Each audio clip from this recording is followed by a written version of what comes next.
It's the No Motivation Podcast with Xhermp, Lemon, Jake, and Twice.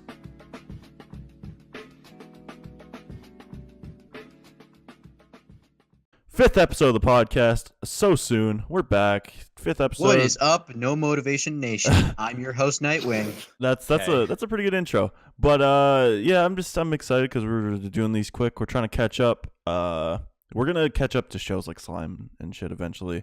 But most of the shows are kind of winding down now since they're 13 episodes long or 12 episodes long or however. And we're on the 10th week. So we're getting there. We're just going to be pumping out these videos as fast as we can. It's the same shows we're always talking about. Put timestamps in the description and the comments. Thanks for, well, I mean, the video's only been out for 2 days as of recording this. So we've gotten like one comment so far and a few views. Lizard is back. We appreciate every single view you give us. We love you guys. Lizard is back once again. Thanks for stopping by. Anyways, let's just cut with the bullshit and get right into this. First, who are we? What are our names? Okay. Well, this usually happens at the end, and this is sudden. I'm gonna cut this part out here because this just okay. We should also introduce ourselves at the start, shouldn't we? Yeah. Okay. But just okay. I'm just gonna cut this part out. Okay. Cool. Jake, and yeah, that's me. I'm Jake. I am Xhermp. Hi. I am the Nightwing, formerly known as Twice. Yeah. Giving me more work by having to change shit around in Photoshop, which I didn't do in the third episode because I was too lazy, and he's still Twice. I'm so sorry. Where are you? And I'm so sorry. Yep. Anyways, we're getting into the fifth week of fall 2018 seasonal anime, Bunny Girl Senpai, and I think Nightwing is taking the synopses for this one. Give it your best shot, my boy. Pardon the silence. I'm just trying to get through my notebook. All right.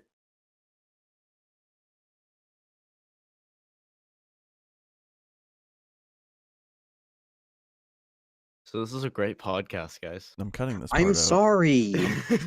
I'm so much cutting at the beginning. Yeah, cutting this part out. Let's do the short synopsis thing, by the way, instead of just doing the whole plot of the episode. Short and sweet. Do the main points. Yep. All right. All right. So Tomoe, I think her name is. She's like, Sakuta, we gotta keep going, man. We gotta keep being us.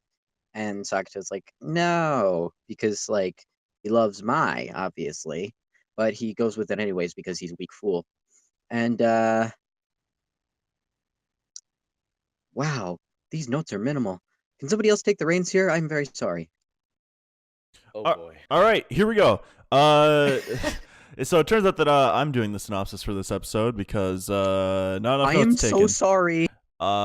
This and we're not all right. So I'll take three shows this week. No, I'm taking Saga now. I'm helping you here. No, because Ryan needs to do one thing here. Yeah. Okay. Yeah. And I'm just gonna cut all this part out. Okay. This is a shit show. I'm sorry. It'd be nice if we could be more organized. I'm sorry. This shows that we're real people, you know. Yeah. All right. Anyways, so scheduling stuff has been changed around. So now I'm taking Bunny Senpai, and Ryan's taking Zombieland. Oh, fucking Ryan. Okay. Anyways, scheduling stuff has been changed around, and so now, yeah, I'm taking Bunny Girl Senpai. Nightwing's taking Zombieland Saga. We didn't discuss this, but since it was so impromptu, this is also being impromptu. So make sure you're ready for that, Nightwing.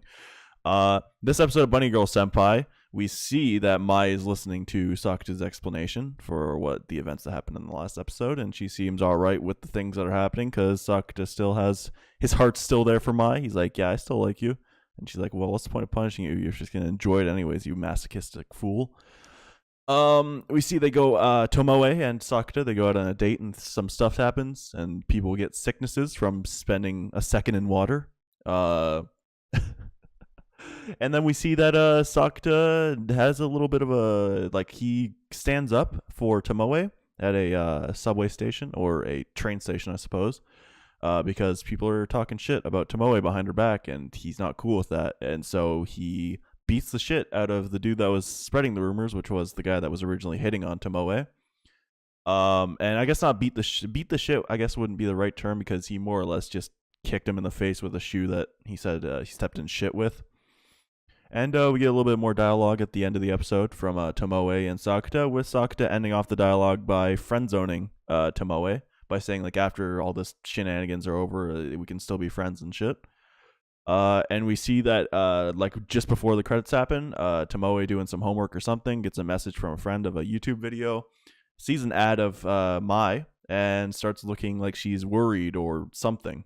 Also, yeah, Science Girl does show up in this episode once again, giving us another explanation for things. So that was the episode. What do you guys think? I'll save my opinions for a minute. Good.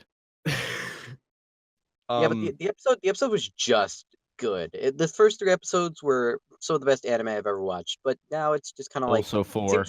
it's very Monster of the Weeky. I don't know about Monster of the Week. I think that there's no other way that you can progress from there with only with 10 episodes of just having be Mai and Sakuta.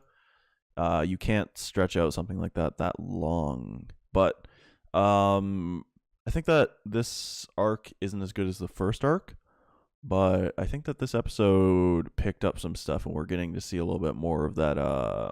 We get to see more dialogue between Mai and Sakuta, which was very much lacking from the last episode, other than like the asking out and all that stuff, which hasn't happened in the current timeline that we're in. But either way, it's eventually going to happen at some point. We get like Science Girl, she explains to us some of the shit that was happening with like why the loop stopped and everything, and how like Tomoe found a favorable loop that she didn't want to, or favorable timeline that she didn't want to reset. And so she's just going to keep it like that until something goes wrong, and then she can just reset again. Which is kind of a dick move, because now it seems like Sakuta... I mean, she's not aware of this. I guess either. so. I don't know. But like, I guess Sakuta is stuck in this time loop and not able to ask out Mai or anything like that, especially because like the public perception of them is that they're dating currently. And they can't really break that public perception without her getting freaked out because the guy's going to ask her out again, and then the loop starts over. But yeah, I think that's where we're kind of at right now. But Mai's still out, his heart's still out there for, or Sakuta's heart is still out there for Mai. So everything's good. It's all good in the hood, and especially with the friend zone at the end of the episode, that kind of reaffirms kind of like where his sight lies. Even though, like, just, like, a minute earlier, he was, like, defending her. But I can understand that, just because it comes off as a very, like, someone that just, like, helps out people. Especially because, like, at the beginning of the episode, he's talking about, like, how what she was saying was the exact same thing that his little sister was saying when she was going through her little spout. And that kind of, like, reminded him of her. And so he wanted to help her out. And we see that later on in the episode when he like kicks the dude that was bullying her or whatever, talking shit. Oh yeah, I do appreciate that he went for the punch and then pulled a sneaky and kicked him right in the shin, which hurts a shit ton if you've ever been kicked in the shin. Yup. Especially when it's like super hard. And then he just like puts his like foot on his face or shoe on his face. And he's like, I stepped in shit earlier, by the way. That was pretty funny. I don't know if you noticed, by the way, either, but Mai was actually watching in the background. What? She was watching the fight happening, and she was like kind of like, oh shit. Yeah, she had like a neutral expression, but she was like looking over towards them. It's like in like a few frames of animation, I think. How do you know this? I just pay attention to all the stuff that's happening. Oh. Yeah. But yeah, those are some interesting things that happened in the episode, and it's like, yeah, it's not very wishy-washy this episode. You understand what's happening. Not that it really was last episode, but I think it just kind of more like confirms that they're not falling into the trope of Mai's like, oh, I'm gonna keep making this a misunderstanding and Baka, I don't like you type thing. She like understands what's happening, and she's like, okay, I'm cool with this as long as you're still aiming for me, I suppose would be, for lack of a better term. What do you guys think though? I went on a long ass rant there, but First of all, Tomoe is still best girl. in my opinion. You're wrong. Bullshit. Science Girl, get out. Science Tomoe- Girl is also wrong. Bullshit. Bullshit. All of you. Science Girl is best Then girl. That is my Mai, opinion on get this episode. out. Okay. I think we all have our girls in the series. This is like waifu wars that's happening right now. Waifu wars. Yeah. Yeah. I'll fight to the death for my Science Girl. Yeah, we got in one corner we got Futaba, in one corner we have Tomoe, and the other corner we have Mai. The only sensible choice. Wrong. Fight. Yeah. But Can Mai even do science? No. that's the size of the point, dude. She's like an actor. She does drama and like fucking commercials and shit. We get to see her act in a commercial this episode. The little water bottle commercial thing, or like Oh yeah, that was actually that was a neat little sequence. I like that. yeah, the soda commercial type thing. I guess it was what was happening. That ties in later on at the end of the episode when she's watching the ad for Mai and all that. Yeah, this episode was not a, I wouldn't say a return to form, because the form previously that was set was fucking amazing, but this is better than the last episode. I think by a long shot for me. I think we kind of picked it back up, and I don't think anything's gonna be as good as Mai and Sakuta unless they have like an arc focusing on like Kaede or something. I guess I don't know, because there's that emotional attachment there, I suppose. The first 3 episodes were definitely set a way higher bar than I think these episodes are trying to go over. Yeah, they set too high of a bar in the first 3 episodes of Yeah, now it's just like oh no, this person has the adolescent syndrome too. Uh-oh. Well, I think that's just going to be the running theme throughout the show, so I'm not going to discount it on that. If it has like creative ways of dealing with each situation and different situations for each one. And Sakuta finds another girlfriend with adolescent syndrome. And it's well, I don't think what I'm hoping is that this is the only one where we have a kind of misunderstanding type thing happening, where it's like he has to date someone else. And that way, so we can just get back to Mai and Sakuta chilling with like some other stuff happening in between that deals with the adolescent syndrome. This is this is pretty fun for me. We can keep talking about this stuff though, because some other things did happen in this episode. I literally only have one more thing to say about it, is that I don't really know how Japanese like school works, but I find it interesting that they're going to school in the middle of July. Yeah,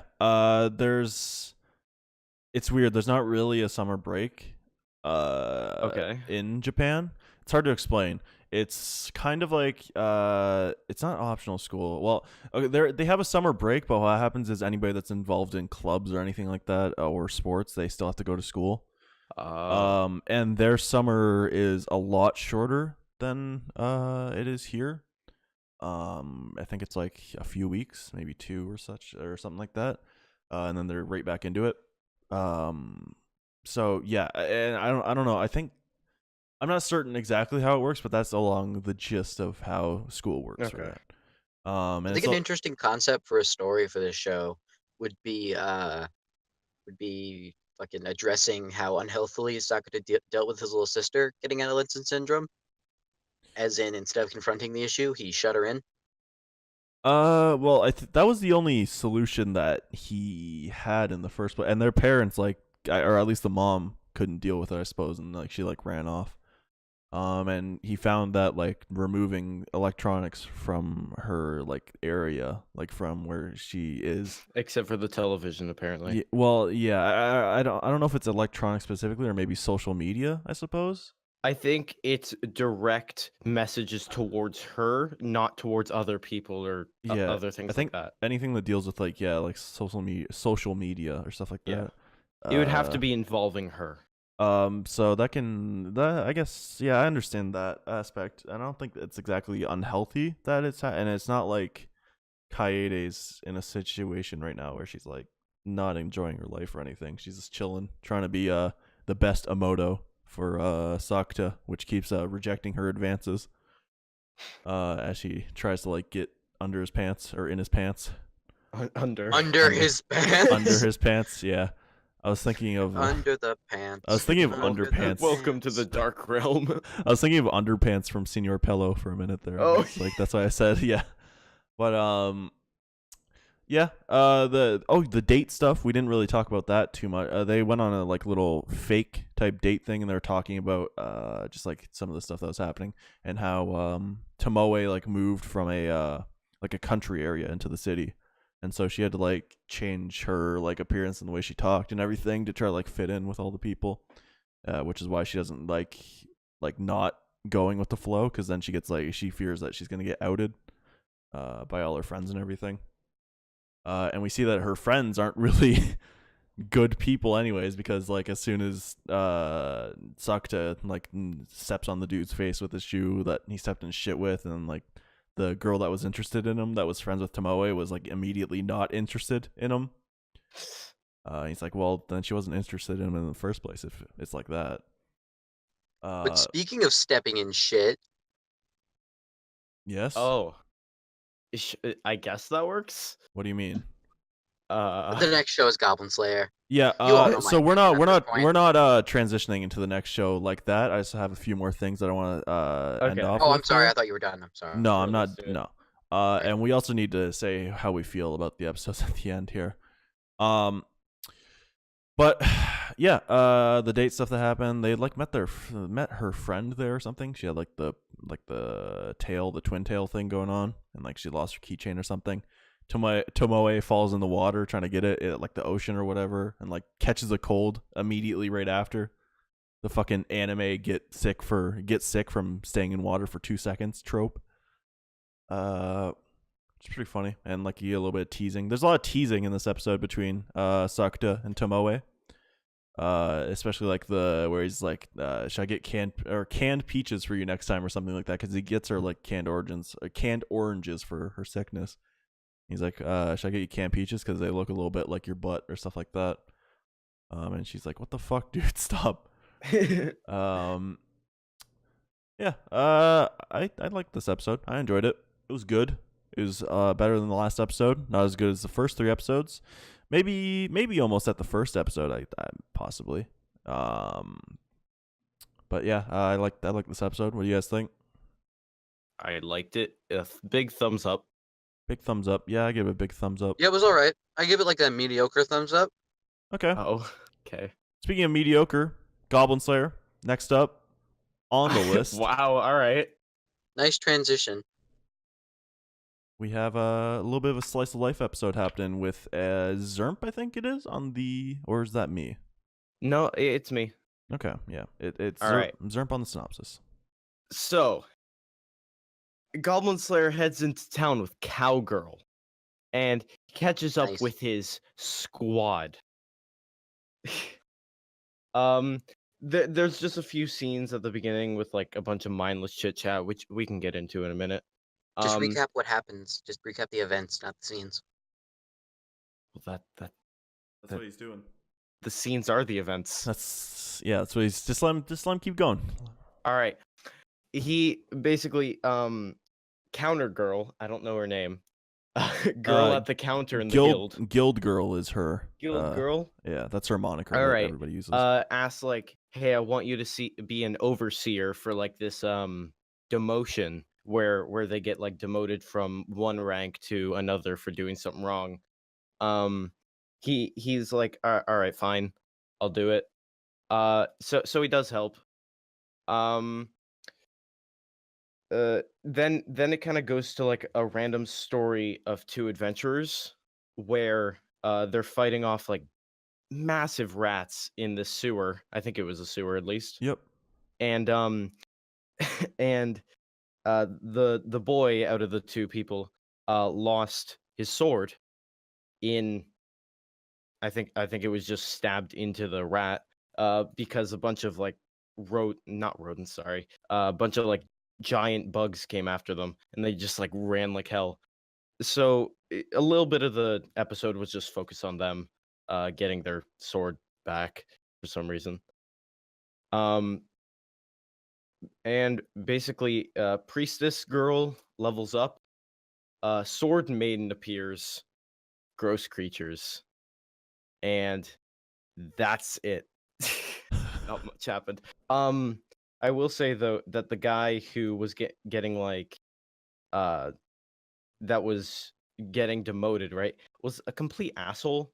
Like he had this little scene go on in his head where he was gonna go like stab girl, Guild girl. a good yeah, guild girl.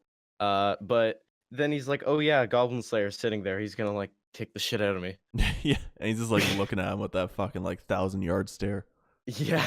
Just try this shit, Alright. dude. All right, we can talk a bit more about that, but that's what I got at the moment. Yep.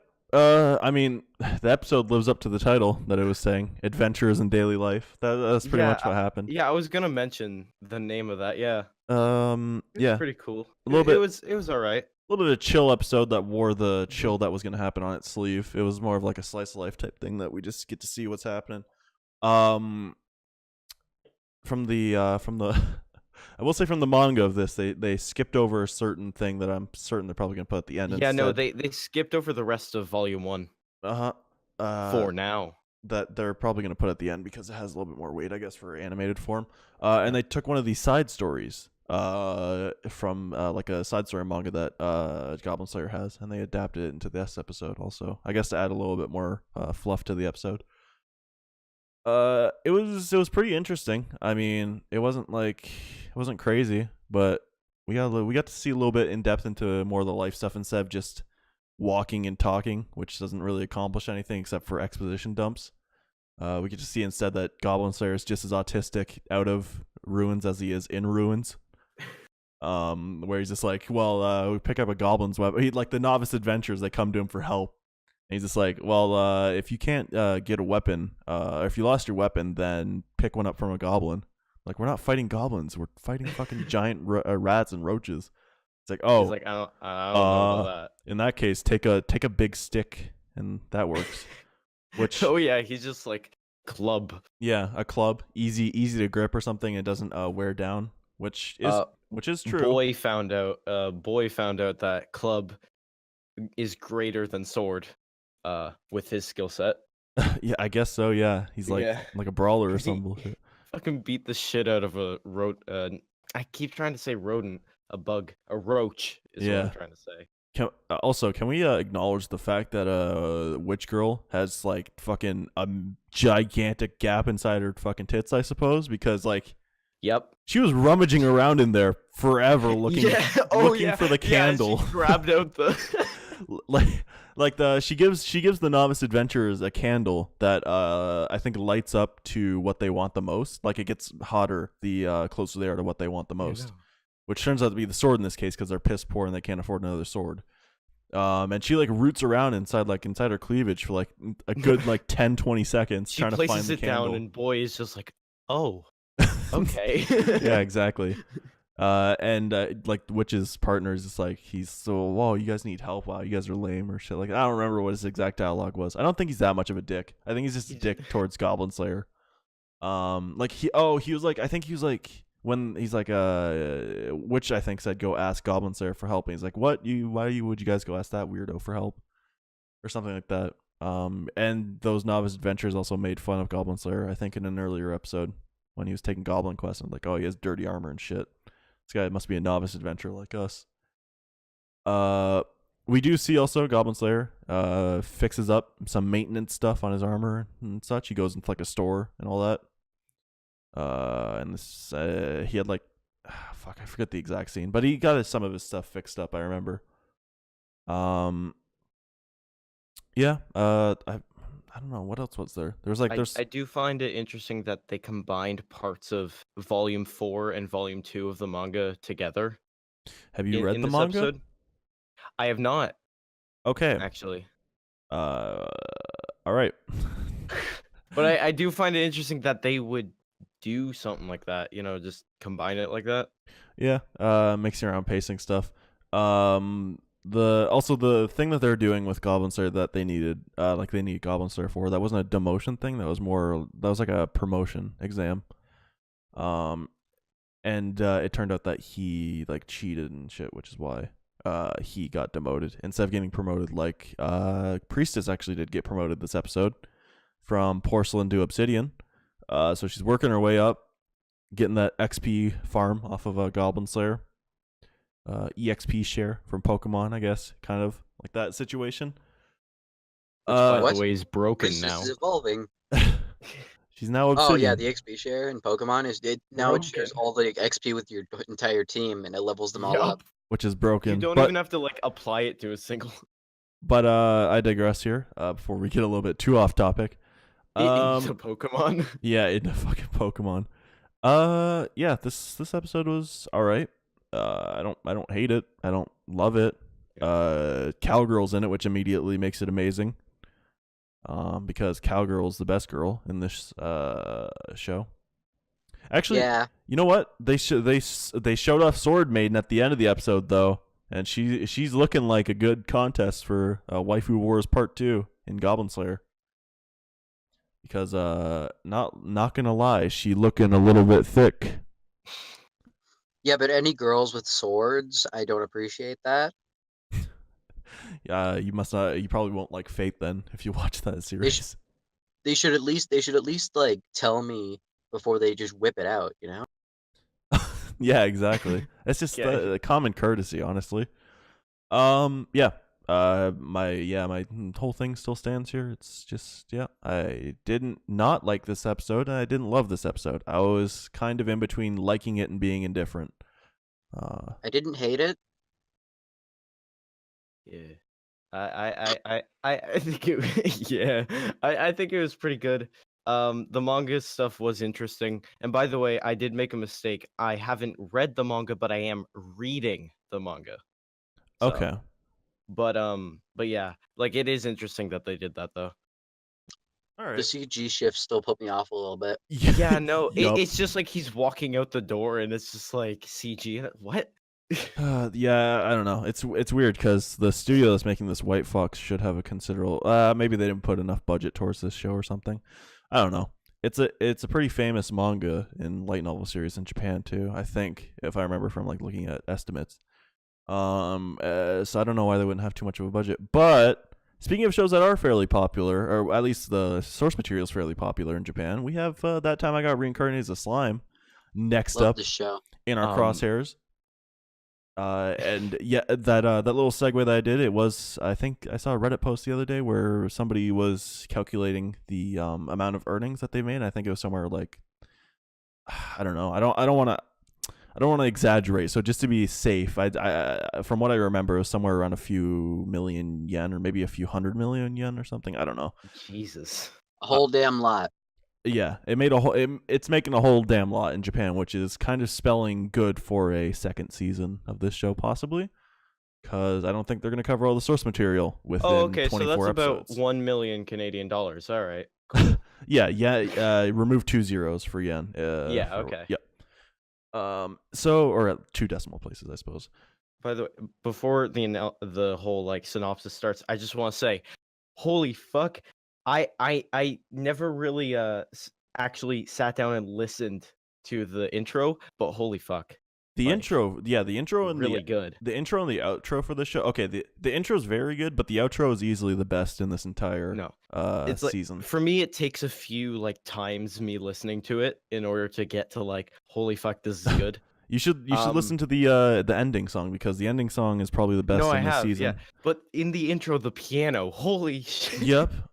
It's and like you have like the the vocals are pretty good too and everything. The animation that's happening in the background, some of the fighting stuff that they're doing, it's pretty cool. But I was thinking that we could save this kind of stuff for at the end of this like fall or the seasonal anime stuff, where we can like kind of list off what our favorite things of the entire season was. Okay. So before we get too much into all this, synopsis for That Time I Got Reincarnated as a Slime. We see in this episode that bad guys turn out to be not so bad guys. And also Gazel, the hero king, is a stoic and intimidating motherfucker.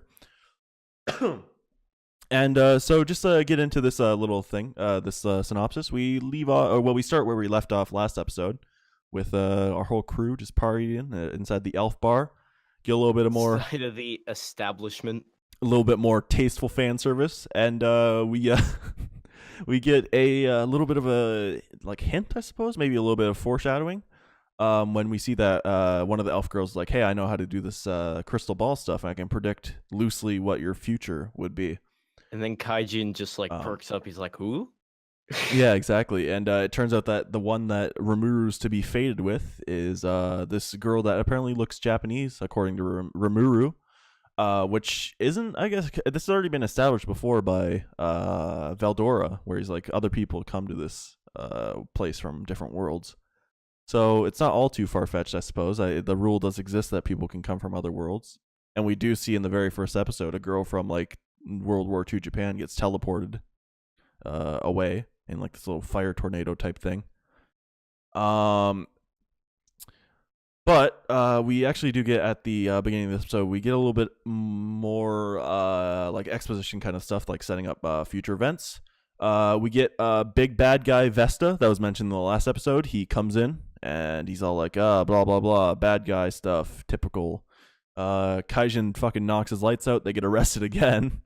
And Gobta, which I completely forgot about in the last episode, actually, he woke up and he was like, hey, what the fuck's going on? And he gets... yeah, and he's tied up to the ceiling and everything in like a spider web. He gets put back to sleep or whatever. He gets like muted and all that shit by Rimuru. They go on trial, and it ends about it almost ends about as much as you'd expect when you punch a minister, which is that he bribed their like lawyer and everything, and they're like, oh yeah, they definitely did that to the minister. And the minister pulled like a fucking insurance scam type thing where he like came in like a cast and like broken fucking elbow and whatever. Like completely playing up his injuries. And we see the whole like how the judge system works in this society is that the king decides everything, and the king is like this big fucking massive dude who has a very deep voice, at least in the sub. And some judgment gets passed down. Our boys get off semi scot-free, where they end up getting persecuted and like exiled from Dwargo. I kept forgetting the name of the nation for some reason. And the episode kind of ends off with some intense dialogue between Gazel and Vesta, which gets a little bit emotional. And then we get Kaijin has to let go of his dear brother. Yep, his the brother in the guard. But actually, Rimuru manages to snag Kaijin and also the 3 dwarf brothers that he rescued in the mine to come with him to his village at the end of the episode. And we get a little bit of more foreshadowing before the credits roll with Gazel. It's like, oh, Rimuru's really strong. Keep an eye on him. Secret assassin person. And yeah, that's it. Very, very. I don't know. It's not a slow episode. It's a very it is a slow episode, but it's very fun nonetheless. Since we kind of get like some interesting things some interesting events happening. I, for one, was surprised when fucking Kaijin all of a sudden stood up and just decked Vesta. Yeah. Especially after they did the whole thing where it's like normally a isekai protagonist would get angry if someone spilled something on them and let's like fight the person. But Rimuru was like, oh, he's a minister, so I'm not going to fight him. You wouldn't think like Kaijin would hit that hard, but I did like how it did the whole like slow motion, powerful punch thing when he hit him. Like it stopped time, then like the impact just sent him. The sound design in this episode, like every time he hit him, that sounded like it hurt. And it does make sense that Kaijin would hit him, I suppose, because like you do learn that they have some history in the episode, which we can talk about a little bit further on. But this entire episode was super entertaining. They made Vesta from like a generic twirly mustache, like Miyase type villain into like an actual like endearing character, in my opinion. I don't know, because like at the end of the episode, there's some dialogue that happened, like I mentioned earlier, between Gazel and Vesta that was very well written and quite emotional, I think, too, for at least the characters, even during the trial. But what did you guys think of this episode? Like just like some of the events that happened, not just overall, but like what stood out to you guys? I quite liked how casual it was at the beginning, and just how there was some quite good action in this series, but I do like how it just kind of goes into like this laid back scene every once in a while, and just has like legal stuff going on and like world imprisonment. building. Yeah. It's cool. I appreciate how it's constantly moving forward. Like the events in the episodes always lead into the next one almost seamlessly. Yeah, Yes. exactly. And the fucking It episodes doesn't go do by. that thing that some anime do where it like ends on a cliffhanger, then goes to a whole different scene in the next episode. Yeah, You know? it's just one. Yeah, we're just keep on trucking. I like how they acknowledge the fact that Rimuru managed to kind of like invalidate, I guess, any of the work that Kaijin would do. And he's like, "Are you all right that I did that?" And Kaijin's like, Yeah. He's like, "It's a little bit upsetting, but that just means I'll just make a sword that you can't copy next time." And It's like like, a little bit more. I always can copy it. Well, I mean, it's interesting. It's like a little bit more of a character motivator type thing, Mhm. and they do acknowledge the fact that it's like, because I was asking that question myself. I was like, doesn't this just make it so Rimuru doesn't need these guys? But yeah, I kind of get a little bit of an answer, a little bit of motivation into the characters from that. I like the three dwarf brothers are hilarious. I think, well, not hilarious, but I think they're really funny characters. Yeah, the guy. He's like, "Can you talk already, dude?" Yeah. What else? God, I was trying to remember something that I was going to talk about. Oh yeah, Gobta. Gobta just always Yes. getting left out of everything. Poor dude. Gets left out of his evolution, then gets left out of the like fun at the elf bar, and then gets left out of the trial also. Yeah, Gobta is like the really most relatable character. I want to get some backstory on why he didn't evolve. So. I think, well, he's just perfect already. That's why. Gobta is just the perfect being. He's like perfect cell. That's what it is. Yeah. It's like you give someone a vaccine, right? And they're already immune to things, so it just doesn't. Exactly. That's yeah. Rimuru wakes up to see like Reader or whatever, and like he sees Gobta, and he's just like, Gobta's just like, "Hello, Rimuru. As you can see, I have achieved my perfect form." He's just he's achieved the same. He's achieved Chim, and he's just like he's floating above the ground now in like just like a T pose. And he's like his eyes are glowing. His third eye was open. He phases through walls and everything. Maybe that's how he's gonna get out. Which he's like follow me, turns around, phases through a wall. Reamer was like, wait, what the fuck? It's like really shitty like Gmod like admin tipping. Like they're just Rimuru, I've seen your internet history. The whole episode is filmed in Gmod. But he's gonna need to do that now because they also forgot him at the end of the episode too. They didn't take him with them outside of the city after they got exiled. He's still in that cell. Gobta's the final boss. Like it's gonna be a boss battle between a giant Gobta and Veld. No. Oh my lord. Reamer's just gonna get lightning striked out of nowhere. He's like, what the fuck was that? And then Gobta comes out of the sky. He's like, you've been a very naughty boy. So the backstory that we were given also, like the history between Kaijin and Vesta, that was kind of it was good to get some character motivation because you kind of see that also Kaijin understands why Vesta does stuff like this, and he doesn't like. He says like he's not a bad person, and he's like maybe if I left this place it would actually be better for him because he wouldn't have anybody to like pick on or like compete with, and he can just focus on doing his own thing. Which we find out that won't happen anyways because at the end of the trial sequence that we have, we learn that originally when the king comes out and he's all like he's going along with the bullshit that's happening, and you're like, oh well, he's like a gullible like archetype character where he's like, oh, it's a really strong, powerful person that's gullible to stupid shit that's happening. And he's just gonna go along with it, but he like reveals at the end of the trial and everything. He's like, yo, I knew that you were doing all this the entire time, and I was waiting for you to come forward and apologize or whatever. But you never did that, and this is the final straw because you just broke connections between us and that powerful like being, the slime thing. And so now we're just gonna exile you also, or I don't think they said exile, but they said like get out of my sight, and I don't want to ever see you again.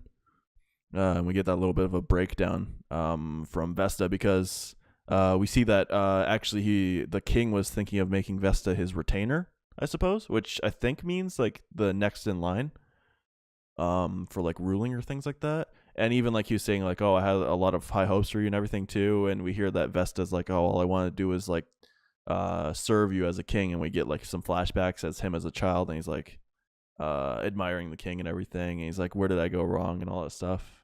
So a little bit of self-reflection on the character too.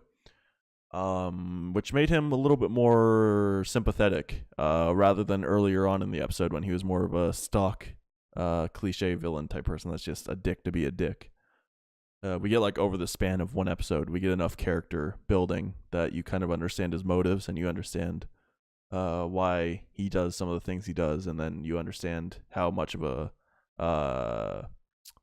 like a gut punch what the king said to him at the end was.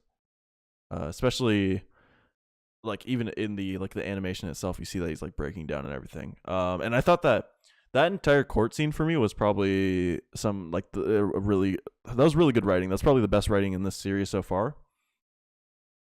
Especially with like just like the fact that they kind of do that thing where like the king's like he's like, oh, I lost a loyal retainer today also because of you. And he's like, oh, the Kaijin, you're talking about him, he's never been loyal to you, yada yada yada. And the king's like, no, in fact the loyal retainer that I lost was, and he doesn't say it outright, and you can kind of like just assume from like the character's expression and just like the kind of way he breaks down everything that it's supposed to be him. That was supposed to be the retainer, and he was just waiting for him to like come out and confess and everything. But it turned out that he never would do that, and so yeah, he gets the foot put down on him, I suppose, by Daddy Gazzle. Which is unfortunate. I don't know. What'd you guys think of that entire sequence that we got there with the court and everything? I liked it. I love legal yeah. dramas, so like It was whenever I pretty get to cool. see a court battle in a show, it's like, yes. I just wish Phoenix Wright was. Yeah. So he could, It's- get paid I off love and how shit. they just say, "Here's the king," and he just like comes in booming. He's just like, "Hey Yeah. there, Exactly, yeah. I'm here now." I am here. Anyways, All Might fucking references Yeah. aside. Yeah, this there's one more thing I was actually gonna talk about. Fuck, I forget what it was though. It doesn't really matter. Never I was fear, gonna young say- Rimuru. I am here. I was gonna say I really cannot wait for him to make the "Where is my penis" joke. Like, Oh, Rimuru? yeah, Yeah. That'll be interesting. As we lead up into it, and we get like, I don't know. We'll get there eventually. I forget what I was gonna say earlier, but it doesn't really matter because either way, this Whatever, episode was yeah. great, anyways. yes, Honestly, I'm still of the opinion that this show just keeps going up and up and up and up in quality over and over again, and we haven't seen any fucking CG either. Oh, unlike another fantasy show in this season, we've yet to see any bad CG, like off-putting CG. And what little CG we have seen has been either in the Rimuru stylized thing or just I think that's it actually. And it doesn't ever come off as like being off-putting. Unlike you're like, oh, why is CG used here all of a sudden? Because they don't switch between it randomly. Very fun episode. Love this show. Keeps going up and up in quality, like I said earlier. It's great. 10 out of 10, baby. What do you guys think? 10 out of 10. 10 out of 10. Xhermp. game of the year. We got game of the year for Xhermp. He's breaking the tradition. Next year in the Crunchyroll Anime Awards, it won't be fucking Yuri on Ice or My Hero Academia that wins every single award. It'll be that time Somehow I got it turns reincarnated into as a game, slime. too. Yeah, exactly. That time I got reincarnated as slime for best everything. Yeah, I think there should be a My Hero Academia. That time I got reincarnated as a slime crossover. Slime. I mean, actually, I'll save that for the general discussion. I'll start off with that later on. But I don't know. We don't really have any segue into the next show, so let's just go right into it. Speaking Zombieland of Saga. a dead segue, Zombieland Saga. That was actually not too bad. Up next, we have Nightwing on the synopsis for this show. Alrighty, so our little baby girls perform for a commercial for a fried chicken restaurant, and Tai Yamada tries to eat the mascot of the restaurant, Yup. and then later, the girls participate in a GAT Olympics, while promoting some fucking company with T-shirts. I think they're supposed to be And promoting they- their own idol group, but they fucked up. Oh yeah, French. They're supposed to, yeah. But then like the And- mud covers it. Yeah, they get covered in mud, but they can't. But they can't wash themselves, or else they'll be revealed as zombies. And then Yamato wins because of course she does. And then and Sakura gives her a shirt, and then she's like, "Oh, get rid of those muddy clothes, Yamata." And then the clean shirt underneath is for the fast food restaurant they Yeah, work at. she's like, rip your shirt, and it's like, oh, it's the wrong brand. I put the wrong one underneath. And By the way, Tai Yamada understood her when she said that. Let's just talk about that. Yeah, that's true. Let's let Nightwing finish. Yeah, Yeah, finish but like, yeah. fucking synopsis first. Xhermp. Sorry. Sorry. Damn right, you better be. All right, so a journalist recognizes one of the girls and decides to investigate. So now they got a journalist on their tails. Yep. Which you figure would have happened sooner because these are some of the most famous people in Japan's history. Well, I think it's more localized to just Saga. I think is most well, except for maybe. Yeah, but if they're trying to be idols in Saga and they're popular in Saga, That's also true, but I don't think it. Yeah. I don't think it's like he's making it out to be like just like like where everybody would know who they are because they're like the most famous idols in Japan. okay. All these famous celebrities and Sakura. Yeah, true. And I mean, yeah, why? even God, I forget her name. Shamisen girl. She's like I'll find it. While you're... she's like from the Edo period of Japan. Yugiri. By the way. Yugiri. Yeah, she's from like the Edo period of Japan, and that's and long enough that nobody would probably recognize who she is. And I mean, or even Saki also. She's just a bike, like she's a gang member from the 80s. Yeah. She got very excited over the chicken place. Yeah, she used to go there with her gang. Well, yeah, actually, she did because we get a little bit of flashback to that of them eating there. Like they're bowing down, saying hello, and then she's just like yelling hello. Yeah, she's like so excited to be there. This episode was fucking funny. Oh it my was lord, great. Loved it. The chicken mascot, how they're like all like doing the thing, they're not doing too good at it, and also like the chicken mascot is like doing like the moonwalk and fucking Michael Jackson moves and shit. Okay, no, like how the fuck does a human fit in that? I don't know, and like and the chicken was so expressive. It was like moving like its face and everything. That is not a human. But it is a human though. Tatsumi has something to do with this. Also, we get a nice quote from Tatsumi that turned into a meme, which is a nice bird, which he just randomly fucking says at the end of the sequence when they like finish filming everything. He's like the camera pans in on him and it's like nice bird, and then it fucking goes to the next thing. Also, he just turns full autism. The antics from Tatsumi in this episode were fucking. When he like in the first scene, he comes out with like a baseball bat and shit, and he's just like he like fucking smashes a baseball right into Saki's face, and she throws it back and fucks up his knee.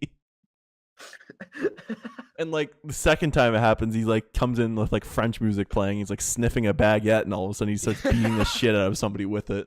And they just like beat the shit out of him back with the baguette. Yeah, no. Oh god. I think it was Sakura that hit over the head with the baguette. Yeah, and then like I think or somebody like grabbed it and just beat the shit out of him with the baguette and like smashed it over his head. It was either I or Junko, but like yeah. Oh my god, this episode, the chicken part was really funny. Also, that drive-in Tori, that is an actual place in Saga. Yeah. Which I now want to visit because their food looks really good. Dude, you want to go visit there one time? Just go to fucking Japan for drive-in Tori. Advertising work. Do a podcast in there. This series is all just elaborate fucking tourism planning for Saga. They're just like they're literally doing what they're doing in the show, but they're doing it like in a super meta way where they're like subtly. Come to the Saga Prefecture, please. No, we have people zombie anime girls. People will and have definitely visited Saga because of this. Yeah, the house that the crew stays in and everything. That's an actual house also, and apparently, Really? yeah, the tourism there has gone up like a shit ton since my the god. series came out. Wow. So yeah, I bet it would be cool if like the voice actors were at the house. I bet they were, at least for the first little bit. little bit of they're literally revitalizing Saga in fucking real life. Yeah, with this no, anime. it's awesome though. Yeah, because Because I haven't heard a Saga before this. The fucking the second part of this episode was really funny too. I don't know which side was funnier, to be honest, but they're both really good.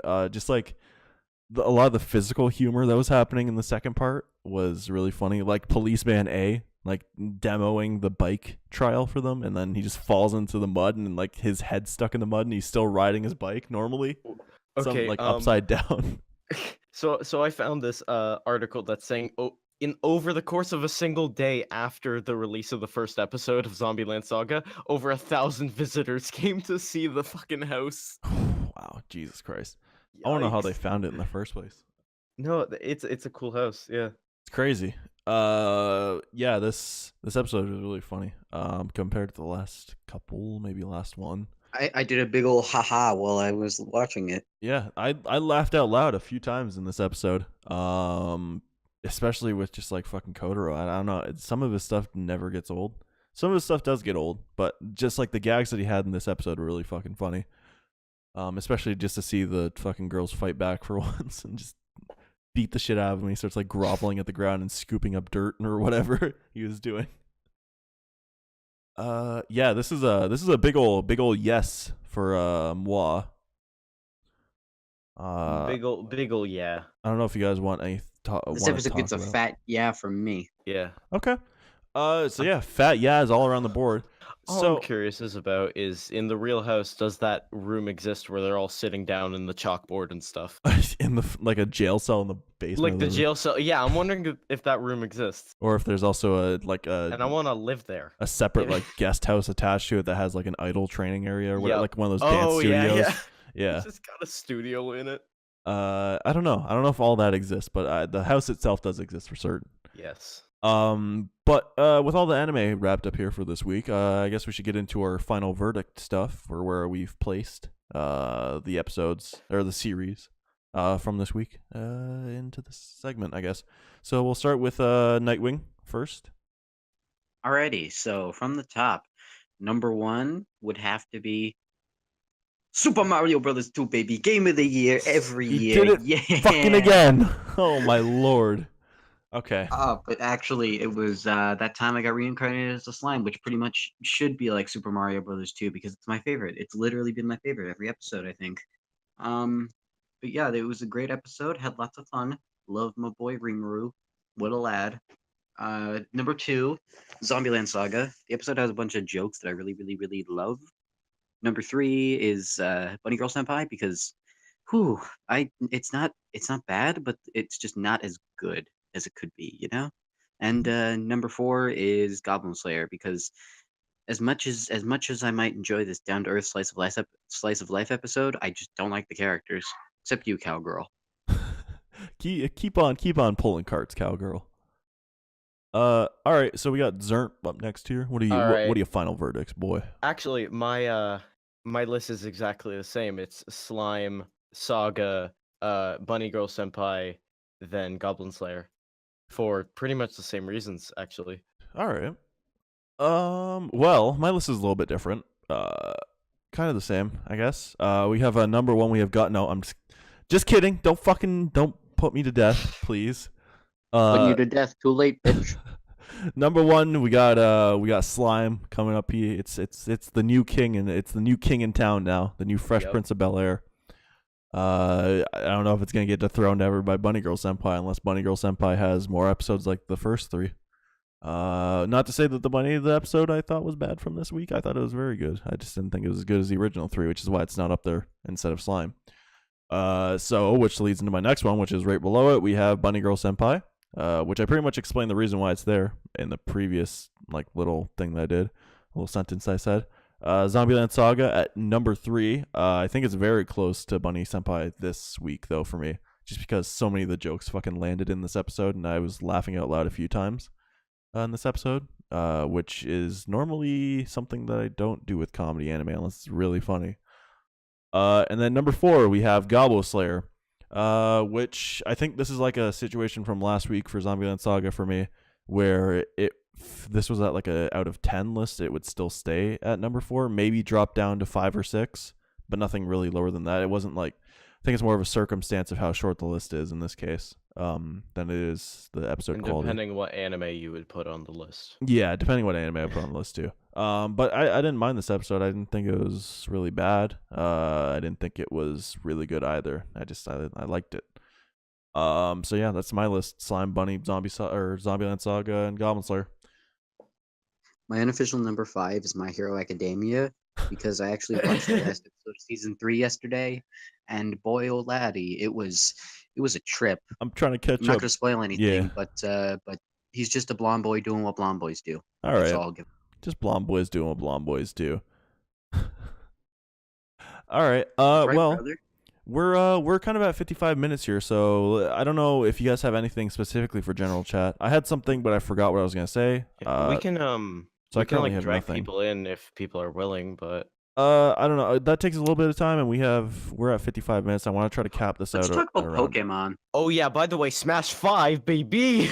Yeah, Smash Ultimate coming out in 1 day and some odd hours. I'm gonna main Uh, Jigglypuff. one and day, Pokeball Plus. 6 hour, 1 day, 5 hours and 23 minutes. All right, Xhermp got that timer. That's on just hand. off of my math though. All right, you know what? Let's talk about Pokemon a little bit. Alright. Feel free to skip over this part, people, till towards like the end if you want or whatever. My favorite Pokemon game is Pokemon Pearl, even though it's objectively one of the worst Pokemon games. I liked. You know what? I think Platinum was my favorite. Platinum. I think that was the one with Garantina, right? Yeah, that was the one with Garantina. Mm-hmm. Mine Yeah. was definitely Soul Silver, just because of the amount of like background it has in my life. So Yeah. I just like fucking Platinum just because the extra content that they added on from Heart Gold and Soul Silver was just fucking baller. My favorite Pokemon is Mimikyu because it's like a little Pikachu, but it's not, and it's my favorite type, Dark or Ghost. dude, What? it's all about Cherubi. Number 420. I found that out actually after it became my favorite Pokemon. That it was number 420. Mine is Charmander. It always will be Charmander Really? and will never change from Charmander. Wow. Okay. Charmander is just the best. Charmander's so good. What about Charmander 2? Now wait, Charmander. Charmander sucks. Charmander 2. And you want to know why he's also the best? Because I think he's like currently. There's a few gens that are a little bit fuzzy for me, so I don't remember specifically. But I think he's the only starter that can have fly. So. Rowlet. Wait, can Yep. Decidueye? Oh yeah, Decidueye can fly. 'Cause Okay. It's a bird. Well, yeah. Other than that, other than that, we have I think out of Other than the actual bird, he's the only one that can fly. he's a dragon, dude. It's like way cooler to ride a dragon and fly around. Yeah, but Decidueye is a ghost bird owl with arrows. That's like all my favorite things. in one. Decidueye looks lame. He's a bigger version of Rowlet with like some extra detail, and that's about it. That's he's just a bit Charizard. Overhyped. What He's do a you? bit overhyped in the whole Pokemon community. Charizard is just literally a big Charmander with horns and wings. That's where you're wrong. Yeah, that's where you're right. Charmander's like a tiny little salamander bitch, and then you go up to fucking Charizard, and he's like dragon. Rowlet is a circle. Decidueye is like a fully formed owl.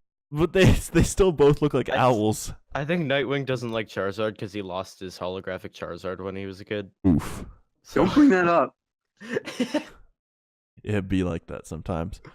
That was the transitioning point from Twice to Nightwing was when I lost my holographic Charizard. Mother's Basement confiscated it from me. Oh my god.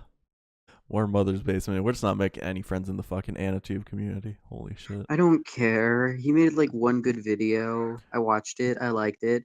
Now he keeps me in his basement. in his own basement instead of Mother's Basement now because he lives with his girlfriend, I think. Yeah, it's false advertising like we said last episode. You need to come out and just say it. Change your name, Mother's Basement. We're calling you out. My Right living here. room. No Motivation Podcast. Change your fucking name, Mother's Basement. You're not living in your mother's basement anymore. No Motivation, episode 5. Mother's Basement out of the basement. I was gonna say, missed opportunity. You see, we got a good episode name out of this too now. Yeah. Yeah, Pokemon. Mainline game coming out. Pokemon. Mainline game coming out on the Switch next year. Oh yeah. I actually Let's Go doesn't look half bad, but like I just hate that it's Kanto again. You see, Let's Go is neither good nor bad. It's just meh. The only We went to Kanto. We've gone to Kanto 5 times now. I don't- want to go back to Sinnoh. I don't care. I don't care about that though. I'm not petty like that. I don't care if they want to reuse the same regions over and over again. But I care.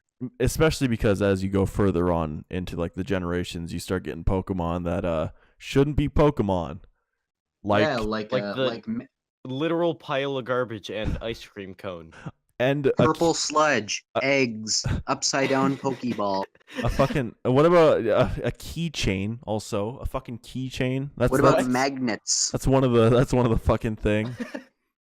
The What ones about the tongue Pokemon? the ones in Gen 1 are cooler than any of the other fucking gens. Fight me. The tongue Pokemon, the egg Pokemon, the Gen magnet Pokemon. Gen 1 The purple Pokemon sludge Tree Pokemon. guy. Gen 1 Other- Pokemon are way cooler than any other gen. Fucking fight me. How That many is bird wrong. Pokemon are there? And There's too many fight bird me. Pokemon. Gen 1 has objectively some of the least attractive Pokemon. All the Pokemon are great in Gen 1. Fight me. The eggs. The Executor is fucking great. Yeah, but what about the eggs? That's what Executor is. No, that's execute, you fool. Oh yeah, Executor is like the fucking. Oh yeah, Oh, that's my he fault. left. All right. Anyways, that's enough. Pokemon is I got so angry I pressed the wrong button and left. Pokemon's fucking lame. Anyways, Animal Crossing's coming out on the Switch next year, which is the only thing that you need to know about. anybody that's Yeah, I listening want this to play a Pokemon game, but you get to beat up Isabelle instead. No, you can't. Nobody can ever beat up Isabelle. Isabelle is too pure for this world. She's too precious. I'm gonna beat up Isabelle just to prove you wrong. Isabelle's too precious. Well, you know what? When I have Smash Ultimate and I bring it into school and I fucking main Isabelle and start shitting on kids, fight me. I will JV5 you. Dude, I will- we'll do like a team with Isabelle and Piranha Plant. I will- Actually, Just when Ultimate everyone. comes out, I can just bring my Joy-Cons and play with you guys because I don't actually have the game. I will JV5 you, Nightwing. I will four-stock you without taking a single hit as Isabelle. I will happening. hit you with a perfect 9, knocking you off It's happening. stage. It's happening.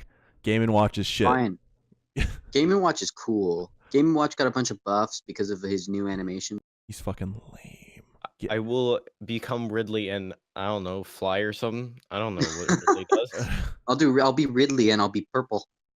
I'll be Ridley and I'll be a dragon thing. Samus will get Yeah. really angry when you're near her. That's unless Most girls get angry when Xhermp is near him. unless it's Dark Oh. Samus, in which case you're probably gonna get a lot of weird requests if you want drugs.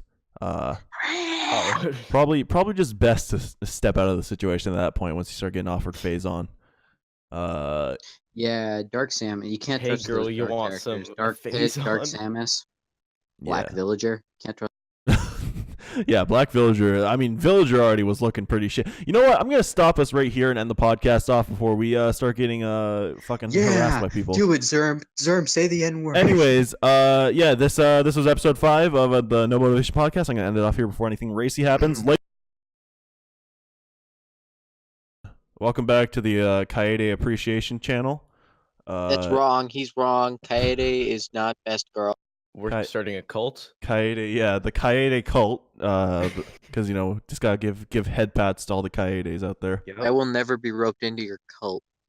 Yeah, I mean, well, you can't explain our cult with quantum mechanics, so that's probably why you won't be ever roped into it. Oh. Shut your mouth, Kaede1. Since people that are listening to this can't see what's happening on Discord, Xhermp and I have named ourselves Kaede and Kaede 2. Well, meanwhile, your boy Nightwing is very scared and confused for his well-being. Exactly. All right, so we're gonna just get right into it here with episode 6. This will be releasing back to back with episode 5, which was recorded at an earlier date, but something called Smash Ultimate came out in between, and basically nothing has been done. So to kind of circumvent that, just gonna post these within very short time period of each other. Hey, what's up, guys? It's Nightwing, and today we got a double upload. Yeah, double uploads. Oh Lord, 2017 memes. Okay, so yeah, Bunny Girl Senpai first up on the list as always, and I think I'm doing the synopsis for this one. Hell yeah, brother. Heck yeah. All right, well, in this episode of Bunny Girl Senpai, we get the conclusion to Tomoe's arc, as we see that they go on a little bit of a beach date, later on in the episode. But to start out, we get some school stuff happening, and Sakata is all like, "Oh, I don't know if this is gonna actually end up fizzing out over the weekend because all these like girls are looking at him like giggling and shit, and like Kaede's with him, and she's like doing the same thing." And so they kind of like well, actually, before they actually go to the beach, Mai and Sakata get a little bit of a one-on-one time while they're studying for final exams. It seems like I think it was final exams, something like that. And I think Mai wanted a little bit of attention from Sakata because Tomoe was getting all the attention for like the whole thing that they're doing, the charade. And so Mai kind of gives him a little bit of the bunny. We see the bunny suit again coming out. They go to the Tomoe and Sakata go to the beach to have a date, and he gets Groundhog Day again when the date ends, and he friend zones Kaede. No, wait, what? Kaede? Tomoe. I was looking at the fucking chat and I just saw Kaede. Tomoe, like kind of friend zones herself, I guess. Well, they were both in agreement, and originally she was going to slap him when they broke up for like realism or something. But she didn't end up doing that, and she's like, okay, well, it's all done. We broke up and stuff because you loved Mai still. And he gets Groundhog Day, again and again and again. And Tomoe acts like nothing has happened. Towards the end of the episode, we see he starts getting tired of the bullshit, and he's like, all right, we're going to go to a shrine instead of the beach because I'm tired of going to the beach. And he kind of like confronts Tomoe. We get a little bit of confrontation. Turns out Tomoe knew all along what she was doing. And she kind of like was lying to herself, I guess, right until the end, where he's just like, okay, you can just come out and say it because, well, you know the outcome anyway. I'm going to still say no to you. And she like confesses that she likes him and stuff like that. And he obviously rejects her because boy's out here for number 2 best girl, Mai Sakurajima. And everything resets. Everything resets all the way back to the beginning of this arc, or somewhat the beginning of this arc. Back when he first got Groundhog Day, and I think it was all like a simulation, I guess, that was happening with Tomoe, was what they explained without Science Girl. It was a simulation inside of a simulation. Like, it's something about like how Tomoe was like so wanted to fit in so much that she started predicting everybody to the point where she could just predict the future or something, I guess. I don't know. Loosely something like that. I'm paraphrasing here. But that's besides the point. We see back, since we're back to the point at the beginning of the arc, we see that Sakata goes to Mai and he's like, all right, let's do the lunchtime date thing and ask her out and stuff. And we get a little bit of an extra scene with Mai giving him a little bit of a peck on the cheek, which was pretty cool. And I think that's kind of where the episode ended off a little bit. I don't remember if there's anything else after that, but that was kind of like most of the main points, at least from what I remember. That was like the main thing that it ended on, was Sakata getting together with Mai. So, yay! That whole arc was pointless. I don't know about pointless, but it was pretty cool. Oh, wait, hold on a minute. Also, we do get Science Girl at the end. Fucking again. Science Girl really wants to kick Sakata in the butt. Well, I think it was, I don't know what it was. Maybe it was something that she was like. He was talking about how like the whole thing started because they kicked each other in the butt, and Fudaba's just like, Sakata, show me your butt. Oh, she's like, we're gonna do a recreation experiment. I guess she just wanted to kick him in the. Me. I guess she just wanted to kick him in the ass. Yeah. God, I wish that were me. But yeah, she explains it like quantum entanglement or some shit. I don't know. Whatever. Yeah, I like this episode. I think that this episode was better than the last episode, which was already better than the last episode.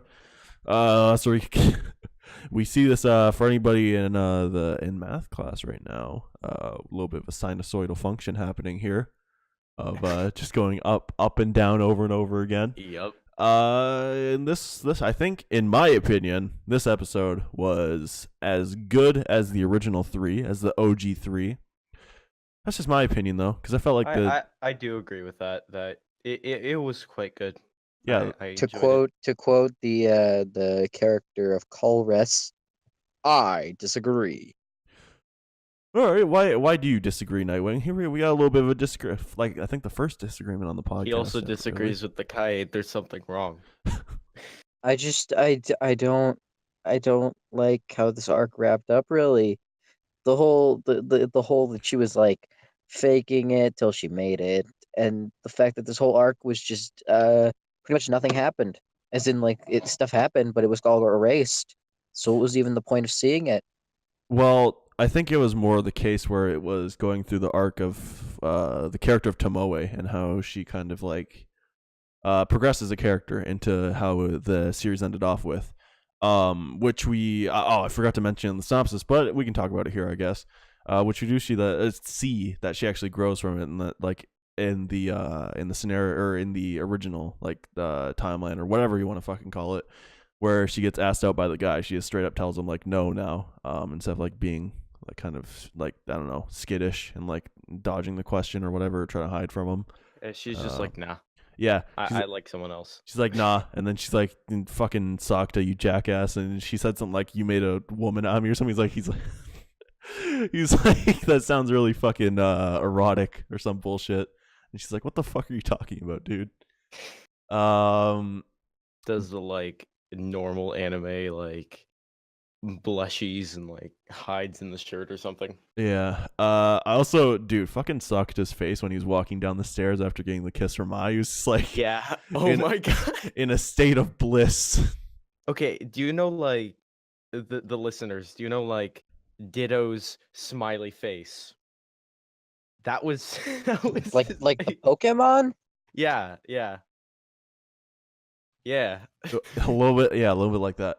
But yeah, I don't know. I don't think this arc was useless per se, and I think that it's kind of the structure of the show, anyways, that we're going through this arcs with all the different girls and things, and we also do end up progressing the main relationship in the show, anyways, which is between Mai and Sakta, which we get that little bit of a kiss thing towards the end there, which is pretty neat, pretty cute. But yeah, I just hope they don't do the Mai is jealous of another girl again. Jealous. I don't know if she's exactly jealous of Tomoe, because I think that she knew that she knew that Sakta wasn't gonna do anything with Tomoe. Maybe she did mention earlier on in the arc that she's like, maybe Tomoe won't be the same, but I know that at least you'll be holding out and shit. Like, she seems a little bit like the. Sorry to cut in, but she seems a little bit like the jealous type, but not that much as if she would like. Yeah. You know. I guess it kind of comes across in this episode a little. I think that was more just that she wanted a little bit of attention from Best Boy. And then she does the fucking bunny girl thing while tutoring him. And he's like, I didn't think you'd actually do that. What the hell? This is for your sake only. Yeah, exactly. But yeah, I don't know. I like this episode. Some of the comedy stuff that happened during the beach stuff was pretty funny too. Where like they have like the sandcastle contest or whatever, and then the tide comes in, and because fucking Tomoe, her butt or something, I guess, was making imprints in the sand, and so like the water filled in with it, and he's like, your butt just saved your ass or something like that. I don't know. It was pretty fun. Especially the confrontation scene. I think the confrontation scene was really good. Where Sakta like confronts Tomoe on on how she feels and everything, and that she's lying about like not liking him, and also about not knowing that she was repeating the day over and over again to try to get him to like her. And we get a little bit of like I don't know, a little bit of a conversation between the two, and she's like, even if I repeat this over and over again, yeah, you won't ever like me. He's like, nah, what the hell do you mean? I'd go through this like 100 million times because I got a second best girl, Mai, waiting on the other side for me. But yeah, a little bit, yeah, return to form for Bunny Girl, in my opinion. It was a pretty good episode. I don't know. If I had to rank this episode in the series so far, I would say that episode 3 would be number 1, and then this one would be number 2. Maybe not close. Maybe close, actually. I don't know. Episode 3 was really good, though. This episode, I guess not enough build-up, or maybe the build-up was a little bit weaker, so I guess maybe it would be just a straight number 2 for me. But that's how I would order it if I was ordering the episodes, because it was pretty fun. It was a really good episode, in my opinion. Yeah, it's whatever. I haven't really been feeling Bunny Girl Senpai with this newest arc. I don't know. It's just Tomoe hasn't gripped me as much as Mai has as a character. So maybe it's just that. And we are moving on to the next arc, which I think is Rio Futaba, I think, from like the episode preview at the end. I think it's gonna be Futaba. I don't know. Oh, you know what? Didn't God, I forget. Oh fuck, man. Didn't Shoko show up at the end of this episode?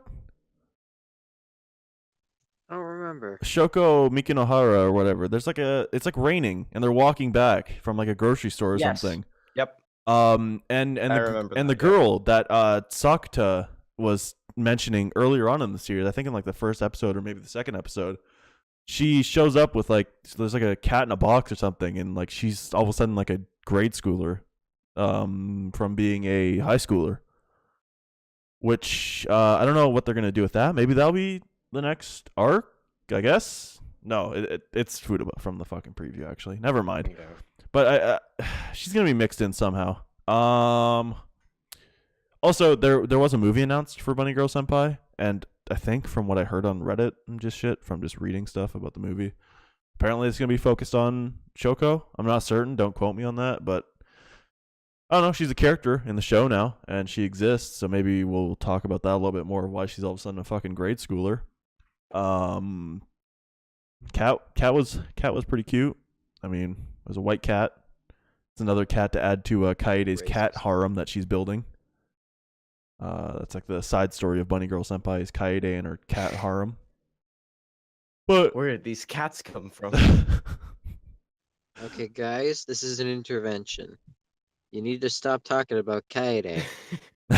we shan't. I don't know You if shall. I don't know if Kaede actually showed up in this episode either. Which is...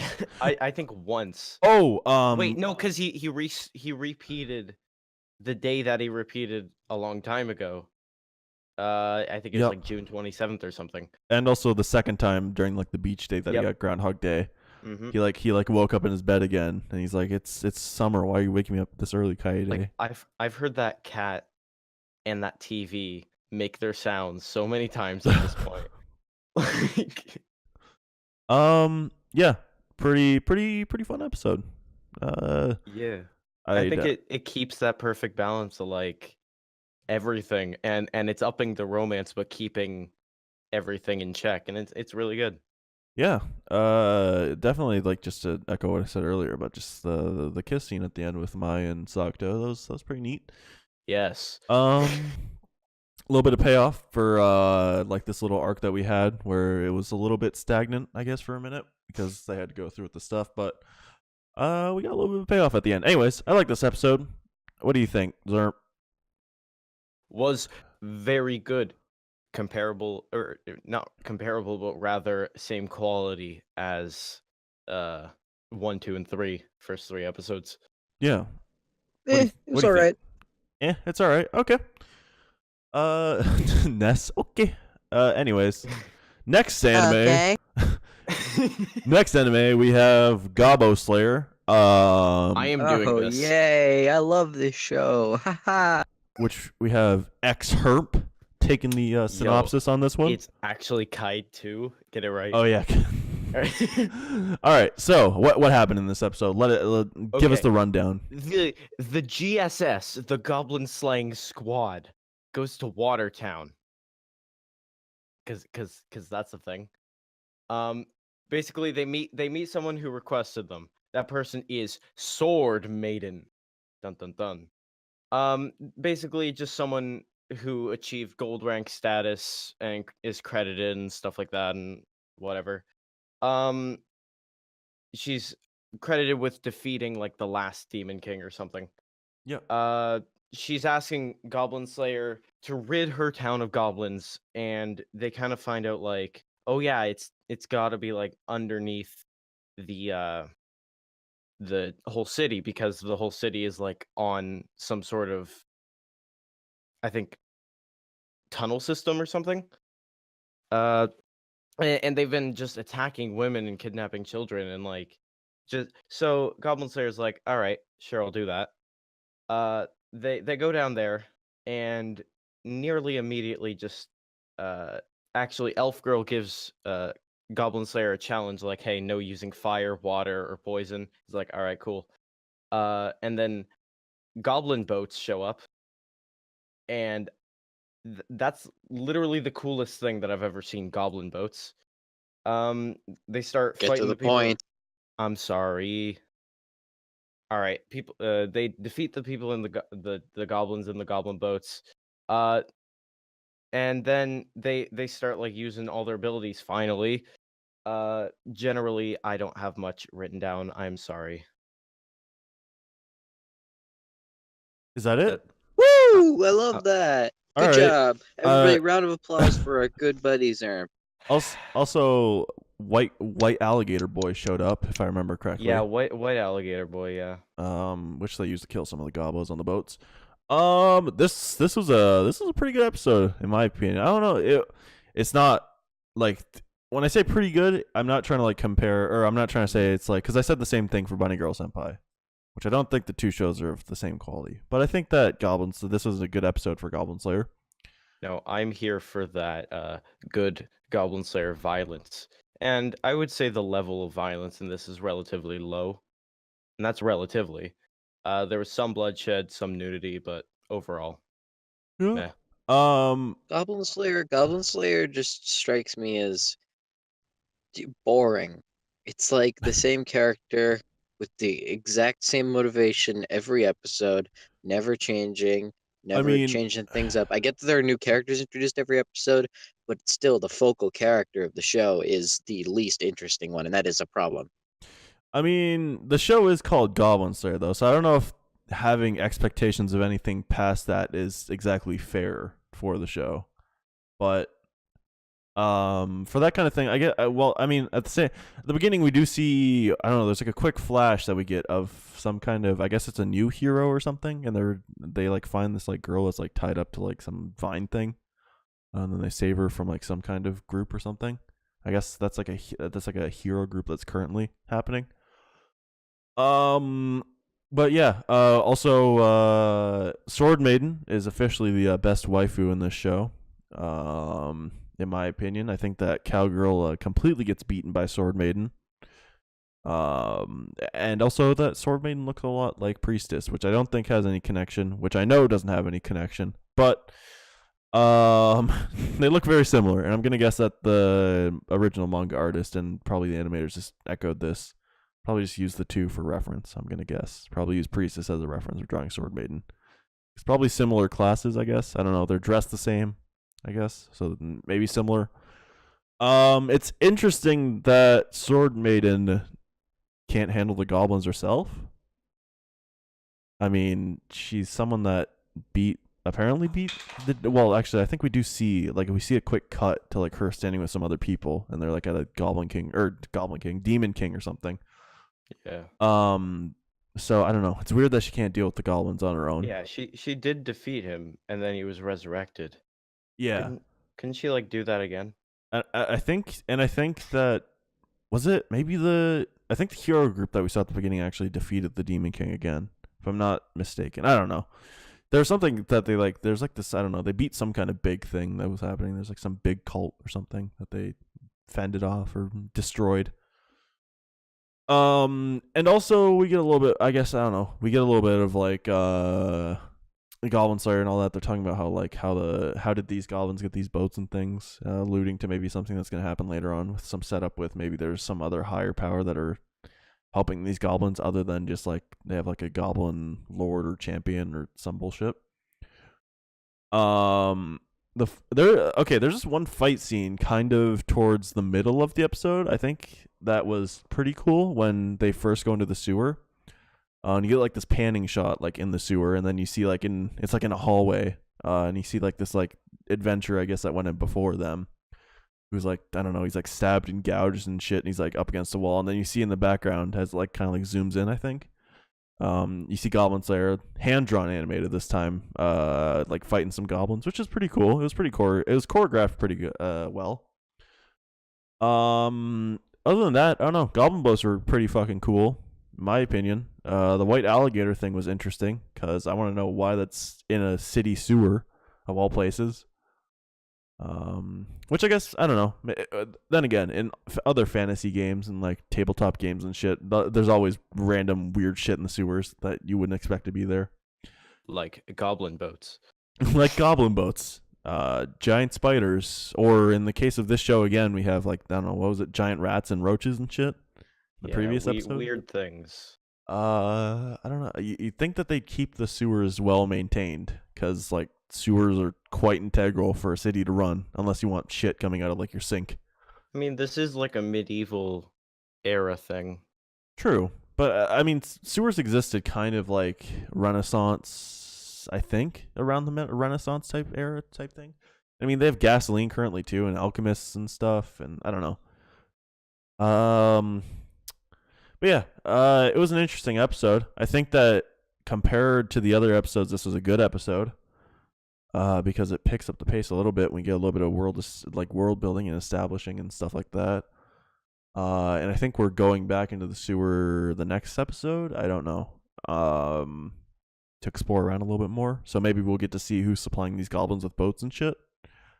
Which if what I'm hoping for, I'm optimistic for, is maybe it's like, I don't know, like a demon lord minion or something like that, one of his captains or generals or something, and we get a little bit of a cool fight. But then again, I think Goblin Slayer would just be like, what are you again? Okay, you're not a goblin? Alright, well later. But yeah, it was alright. It was good compared to the other episodes in my opinion. More waifus add to the waifu war in Goblin Slayer, so that's always a plus. I don't know, what do you guys think? Very quiet. Yeah, I don't have much of an opinion on this episode. I thought it was pretty good, honestly. Wasn't bad. You guys know my opinion on Goblin Slayer at this point. Just to put it, I'm just gonna say that this is not one of the better episodes. Didn't like it that much. Okay, that's fair, I guess. I don't know. It So just felt like another episode of Goblin Slayer to me. I don't know if we can really innovate past that though, since the show is literally called Goblin Slayer. But I don't know. Yeah, but there's a show called The Time I Got Reincarnated as a Slime, and it's done things way past the person getting reincarnated as a slime. Yeah, but it's not as focused as something as Goblin Slayer would be. Like because when you get Goblin Slayer and then you the see name Goblin is Slayer, not nearly as narrowed down. yeah, it's a very broad term. That time I got reincarnated as slime, because it's like you have the focal point of what's going to happen in the show, and then what happens. Goblin Slayer's like, yeah, he slays goblins. Yeah. In the case of Goblin Slayer, it's like, okay, so he's a Goblin Slayer, so he only kills goblins. But that time I got reincarnated as slime. After he gets reincarnated as slime, it's like, okay, so he's doing whatever now. He can do, yeah. Yeah. I'm waiting for some development for Goblin Slayer. Yeah, I don't know. I wouldn't hold hopes for that, but we'll see. Anyways, I don't know. Overall opinions. Mine is that this is better than some of the previous episodes. What do you think, Xhermp? I would agree with that. It's better than some of the other episodes. Not the greatest one, but pretty good. I hate Goblin Slayer. Yippee! Woohoo! All right. Well, shows that we don't hate. Speaking of, well, I don't know. Maybe within this one episode, we've grown to completely hate this show, and it's now the worst show on the list. We have That Time I Got Honestly, Reincarnated as a Slime. Oh, this show is so good. I'm so glad we get to talk about this. So, okay. Nightwing is on the so, synopsis, by the way. Yeah, I am. So our episode opens up with those three merry wanderers from a couple episodes ago who explored the cave that Valdora was not guarding anymore. They get told that they have 3 days to rest up before they have to go explore the forest that Rimuru resides in. And they're joined by a mysterious masked lady whose name escapes me. Shizu.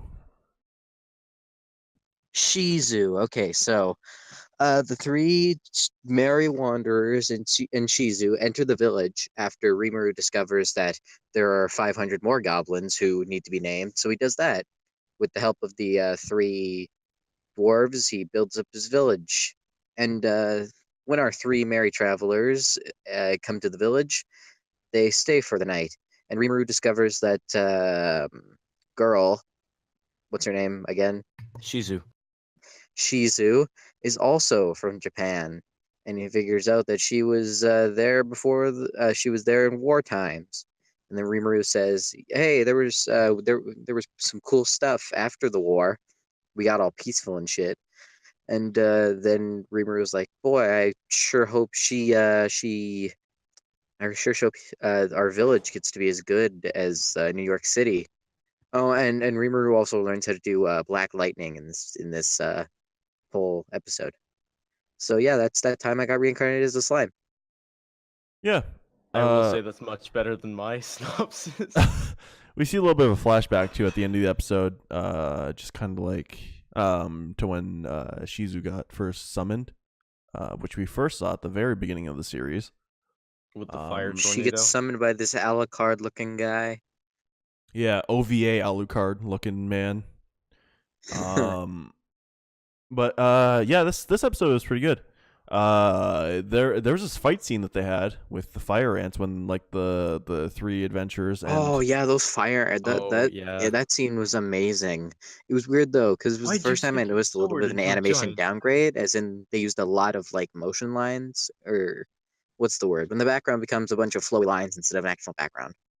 I think that's become more of a standard in anime nowadays. And I think that's more of just a fact of seasonal anime being a thing now, like being a mainstream thing now.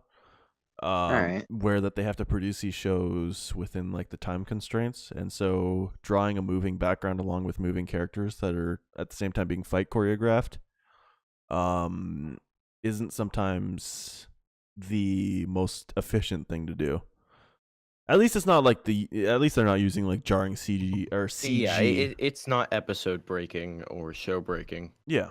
Like oh god, I can't pronounce this word. The choreography is still good for the fights. At least in my opinion, I think it was pretty cool to see like the fire sword thing that happened too. With Shizu, how she was cutting shit in half and like they're blowing up, and then she stabbed one in the head and it was like set on fire and all that. It certainly makes me excited for more action scenes to come in the future. Yeah, especially just from the intro, you see that there's a little bit of a fighting scene too between. I'm also excited to see all these new characters that are in it, like the horny fireman. I like him. Also, Shizu is the one that we saw in the last episode. Last episode in the Crystal Ball, which is the one that he was fated to be with. Yeah, it's Rimuru's destiny to like touch her titties or whatever.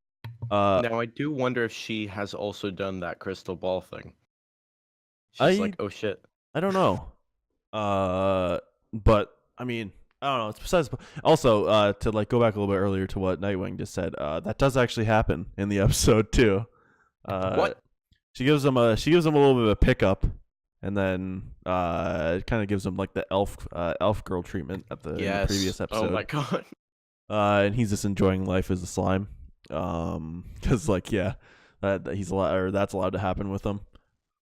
Oh, and as they're talking, Rimuru lets their memories share, and he flashes back to when he was on his computer and he saw a digital elf girl with huge Donbon honkeros. Yep. Hey, that's my word, Dobon honkeros. He accidentally showed Shizu some of the stuff on his computer that he meant to delete. That he got his friend to throw into the bathtub. The scene where he like shows like Japan and everything after his rebuilding, all that was a pretty good scene. It was had some emotion behind it and stuff, just because of like character motivations or just like history and all that too. With like Shizu being like she doesn't exactly know what would happen after she got like whisked away by the Alucard looking boy. And then she ends up finding out, and it turns out that things got better, which is kind of like cool to see the reaction for that. You don't see this at least I don't know, from anime I've watched, you don't see it often where they kind of have this like character that's back from, I don't know, World War II or something, and then they get teleported into the future. Gobta, we figured out how Gobta got back from Dwarf Village. Yeah, he summoned his wolf boy, his shadow wolf. Turns out the Tempest Gobta Wolf. wasn't useless after all. Yeah, Gobta. I told you guys he's already perfect. Rimuru gained some respect for Gobta that day, and it was in that same occurrence that Rimuru lost all respect for Gobta. When it turned out that he was a shitty teacher. It's like you just gotta go more like. Also, we get to see a widespread of like the development that's happening now in the forest. Also, we see that they actually have like kind of like suburb type things getting built out. You know, like it's the city design that Like, New they're York flattening uses. out. The blocks, like you see like blocks being Yeah. formed. Yeah. They're like flattening out, making paths and stuff. Yep. And you see kind of like that grid formation that like cities like Yeah. New York and things use. Like that's kind of revolutionized how people can build houses efficiently. You see that kind of being used here. And so yeah, we Rimuru Nation getting built up here. Hashtag Rimuru Nation. Yeah, exactly. You know what? I think I'm gonna change my mind. I no longer think Science Girl is the best girl in anime. I have changed my mind. It is now Rimuru Tempest. I don't think that's how that works. Rimuru isn't exactly a girl. Not exactly. Okay, a boy either, so- Rimuru Tempest is the best thing in anime. All right. Not that. I mean, on Reddit and like they have like this top list for like the top male characters from fall 2018 seasonal anime. Yeah, I don't know about that. Have you seen God, that is Veldora? that is so specific. Jesus Christ. Yeah. Top 10 male characters from 2018 fall anime. And I think Rimuru has been sitting around number 3 or number 2 for like a few weeks in a row now. Yeah, top 10 boys in anime. Number 1, Goku. Sakuta was number 1 for a hot minute. I think it was like almost 3-4 weeks in a row. He was number 1. He doesn't have a personality. Quite the contrary, in my opinion. But anyways, that's besides the point. We're talking about slime right now. This episode had some pretty good comedy in it too. Like when he walked in the tent after he found the adventurers, or Rimuru walked in the tent after the adventurers came to the village, and they were like all fucking chipmunking on like the food that he gave them.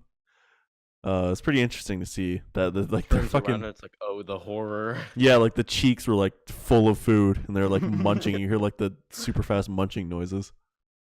And Shizu eats through her mask too, and Rimuru's like, "Holy shit! How the fuck did she do that?" Dude, the person I'm destined to be with is skilled. Maybe she can SMID through that mask, thought Rimuru. Also, we have a little bit of a conflict happening with Shizu right now, kind of just by herself currently. That might affect other people though later on.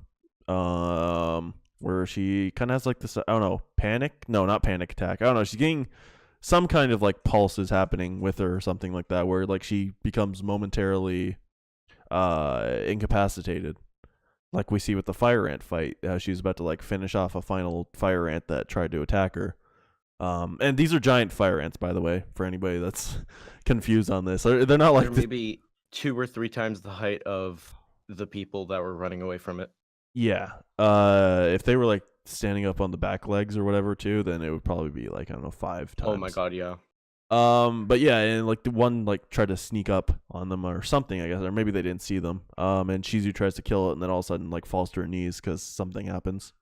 And towards the end of the episode, the same thing happens again after Rimuru shows her all the stuff about Japan, and then Kijin comes over and he's all like teasing Rimuru and shit about like because he recognizes that that's her or his fated one and shit. And so yeah, setting up a little bit maybe of conflict later on, and especially I think I know what it is because they pretty much flat out tell you at the end of the episode. With what's his name? Ifrit. He puts Ifrit inside of Shizu, the Alucard looking dude, when he summons her. So now she has to deal with both having grown up in like war era Japan and one of the worst Final Fantasy summons. Also, Shizu when she got summoned was not. She looked like she was not doing too hot. I'm not gonna lie. She was like, well, actually, that could be a pun intended. Because she literally had burn Shut marks. up. She had burn marks all over her she fucking was body and burnt everything. to hell and back. Wow. Okay, guys. So here's my fan theory. What if this is hell and Rimuru is like Satan, and then God is his porn? What if he's Possibly. in his porn file? He's in. Oh my god, that would be fucking meta if that happened. Yeah, just like Rimuru looking at Rimuru, just like When his friend throws his hard drive into the tub, it's just a massive flood. It comes over Rimuru. the world. Rimuru came out of the screen, and he had blood eye. All right. I don't know. What else? Is there anything else to really talk about that happened in this episode? I feel like we covered a lot of ground really quickly. Well, rip. Oh. Yeah. Is there anything else to really talk about here? I don't know. We covered a lot. I thought Rimuru was pretty sexy as per. Gotta love that. The little ball form that he has. Well, Yeah. actually, he turn into the Star Wolf again in this episode. To do. Oh yeah, that Yeah. really got Xhermp going. That was kind of funny. Like just looking at the comparison between Ranga and Rimuru in his Star Wolf form. How like Rimuru's. Ranga just looks up at him like, Yeah. what the? Jesus Christ, you're big. Yeah. He starts crying. He's how like, you've "Dad, grown." Ranga's still best boy in this Dad, series is that too. you?" No, that honor goes to Gobta and Rieger as a collective. Sorry, but Ranga just As a automatically collective. wins by aspect of being a dog. I think Rigger and Gopta need like the beak from Phineas and Ferb costume. You know what they need? Oh yeah, they need more. One's on the bottom, one's on the top. They need more than 10 seconds of screen time is what they need before they can become best boys. Yep. Yeah, Rieger is pretty funny. He's pretty epic, dude. But we only see him for like, I don't know, once in a blue moon for a few frames. Still better than Kaide. All right, listen, that's a different show, okay? You want to fight? Ranga though, best boy in my opinion. Ranga 1.5. Doggos are always best boy by default if they can talk Furry. and have sentience. No, I just like dogs. But yeah. Sorry, I got the Kaides mixed up. I meant to call Xhermp furry. Okay, that's all right. Listen here. Good episode in my opinion. But speaking of wanting to F the characters, Very good. I haven't given my best boy yet. Kaijin or that guy that goes Yeah, Kaijin had some funny lines in this episode too. But this episode was really fun. It was better than by saying it's better than the last episode doesn't mean that the last episode was bad. It just means that the show just keeps going up in quality. Especially because now we get a little bit more fight scene boys happening. I love this show. Every character I like. I have no ill will towards any of them. They're all just like great, and I think one of them is voiced by Steve Blum. Is that? Oh, and I have to check out the dub in that case. Then I want to because I like Steve Blum. He's a boy. Yeah. Do you know who he voices? It sounds like he voices the blonde dude in those three idiot guys walking around. Are you talking about the silent one? No, those three adventurers. those three warriors that went to the cave. Oh, okay. I think it's Steve Blum who voices the blonde one. That or I have a really bad ear. But yeah, I like them. He has a very distinct voice. Yeah, the three adventurers already have a lot of character set up from just being like faceless nobodies to all of a sudden now having some like. I like them. So yeah, that's my whole thing. I love this show, and spoiler alert, it's my number one again. Whoops, who would have guessed? Also, I just want to mention that it was well, I don't know. I feel like it would be relatable for a lot of people that I don't know maybe work and things like that. I currently don't work because yeah, I'd rather not. But anyways, that's besides the point. We see that they also complain about like when the guildmaster gives them like 3 days off after them going on like a giant journey for like a month. Only 3 days. Only 3 days. And yeah, they're like, what the hell, man? Only 3 days? And then one of the people that were with them were like, why wouldn't you say that when we were in the room?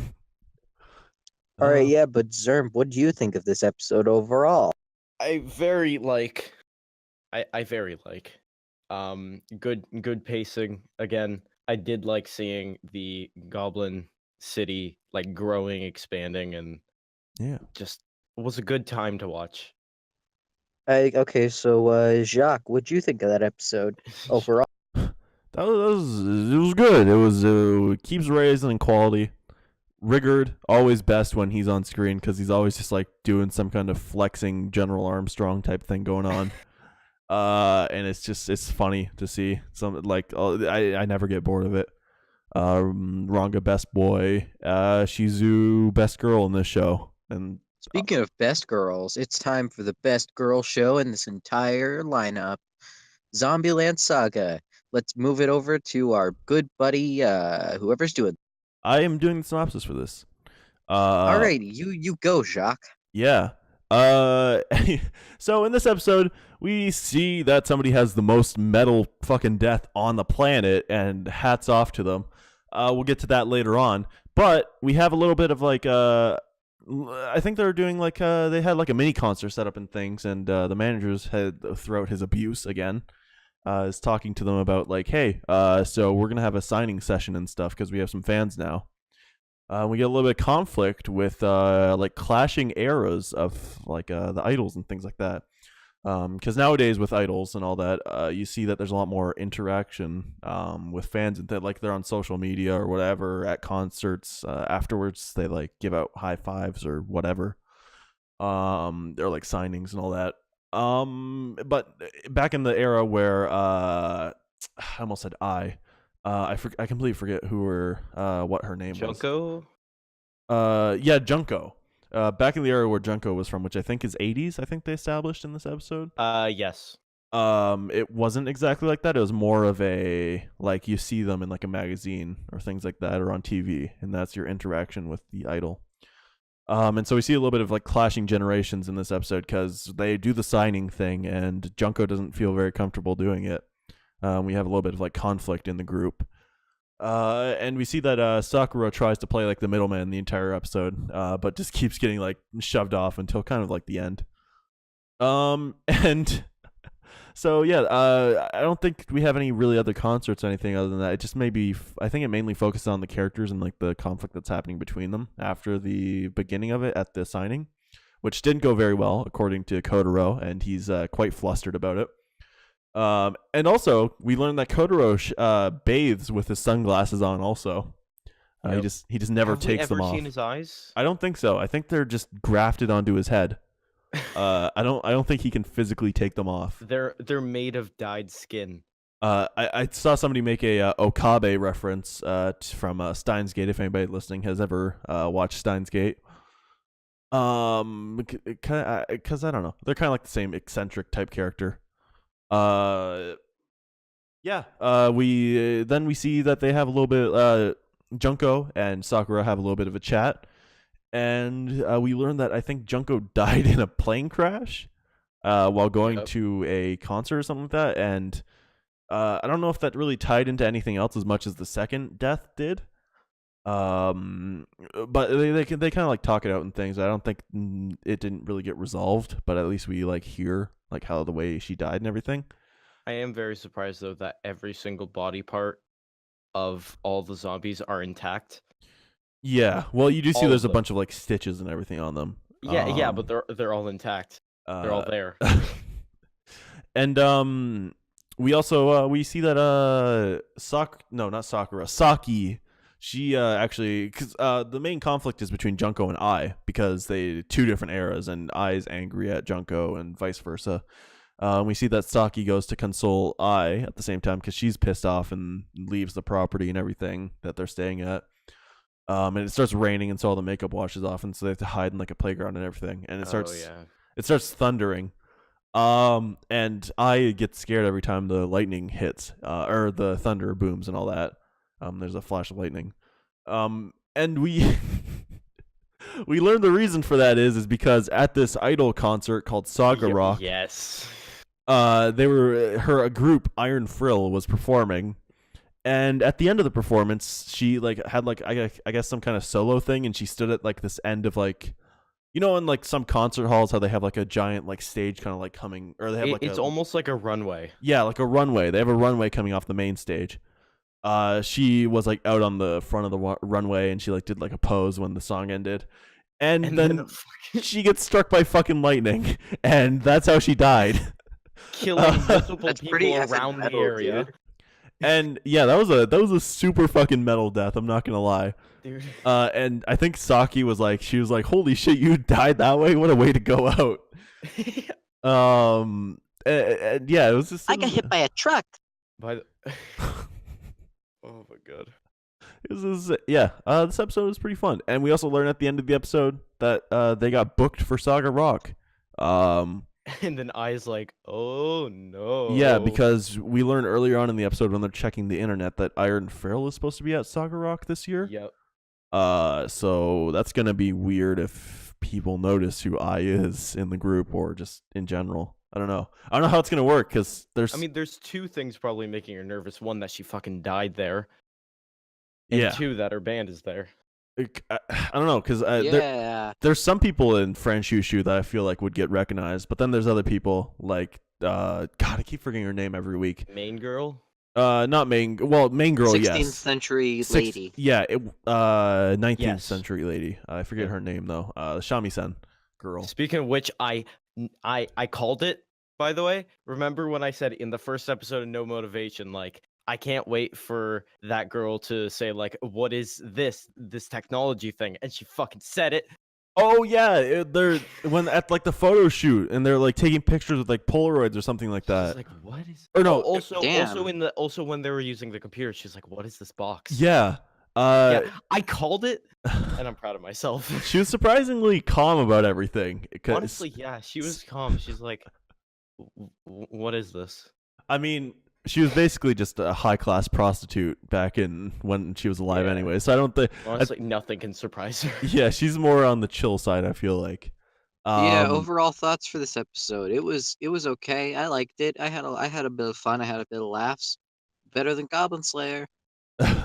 And at like the photo shoot and everything, I remember they did the same thing with Junko too. Junko was confused with the digital cameras is what they were using, not Polaroids. She thought it was Polaroids. Yeah, she thought it was a Polaroid camera. She was like, "Wait a second, so where does the and then they picture actually come end out?" up using Polaroids. Yeah. It's kind of interesting seeing like the different era, like the era shock, I guess. Yeah, no, that's fun. I think I and Sakura are from like the same time though. Because like she saw I in concert. Yeah. 2008. Yeah, is ish. Yeah. That's when she died, and then 10 years later. And also there's that funny little sequence that happened also with Tai Yamada, where I think Kotaro is out of shampoo or something in like the bath, and he's like yelling for them. He's like, "Does anybody have any shampoo? Anybody?" She just brings laundry detergent. Yeah, and like oil or something for like a car. Oh, yeah, and then she brings car oil or something. Yeah, and he's just like, "Okay, this is not gonna work." We don't see the resolution to that or what he did to get out of that situation, but I'm gonna assume that he just went and got the shampoo himself. But yeah, fun episode. The show's really fun. There's a little bit where it started to drag. In the earlier episodes, like not the first two were really good. And then the third one I think dragged for me a little bit. Maybe the fourth one, but we're picking back up a little bit, and it seems like we're going down a trend where we're going to start explaining everybody's deaths, especially because we're getting to the latter half of the season. Oh, let me point out real quick. Sakura is voiced by someone named Kaede Hondo. So close. And so it was, I think so far, so what are we down to? We have I and Junko's death. And we don't know the other ones. We don't know Sagiri. Sakura, I think that's her name, right? Is it Sagiri? The Shamisen girl? Yo, Sagiri? Oh wait, no, it's not. Oh, fuck. Yugiri. Dude, Yugiri. This ain't Aromanga Sensei. Oh god, anymore. okay. Fucking Aromanga Sensei. Well, at least I got the Giri right. I remember something Giri. Yeah. Lily, Sakura. No, wait, you know how Sakura dies. And Saki. I hope we that's don't know how Tai dies. Yeah.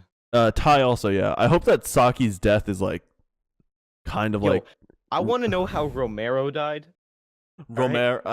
Romero's the dog, by the way. Yeah, the reference to the boy George Romero, but yeah. I don't know. Maybe he was just always a zombie dog. Maybe that was just his existence. How will Kotaro die? I don't think Kotaro. I think Kotaro is just an ethereal being that exists on all planes. He is God. He's God. And apparently God likes to fuck dead girls because it alluded to that earlier on in the series. But anyways, I digress. This episode was Totoro's fun. actually Jesus. This episode was fun. I don't ever get tired of Kotaro, and I don't ever get tired. A is God. I don't ever get tired of any of the antics in this show. And some of the new stuff that's happening that they introduce as jokes is funny. And it kind of makes you go like, oh yeah. I want to see some more performances though, because I'm kind of interested in the performances. I'm not gonna lie, it's roped me into the idol anime genre now. This show, it's like a gateway drug, as Mother's Basement put it. Yeah, I don't know. What do you guys think? Though I have not. It was really good. But I haven't really seen like a joke in this show, like try, and then like not land, at least not a little bit. Yeah. And I do like that. That it's not shit when they make jokes. Mm-hmm. Nightwing, what do you think? I mean, like I said, it was good fun. I had a couple laughs. It was nothing. It was nothing Pretty good, like haha. amazing, but it was nothing bad. It made me go ha ha. All right, made you do the super haha. Okay. Hell yeah, brother.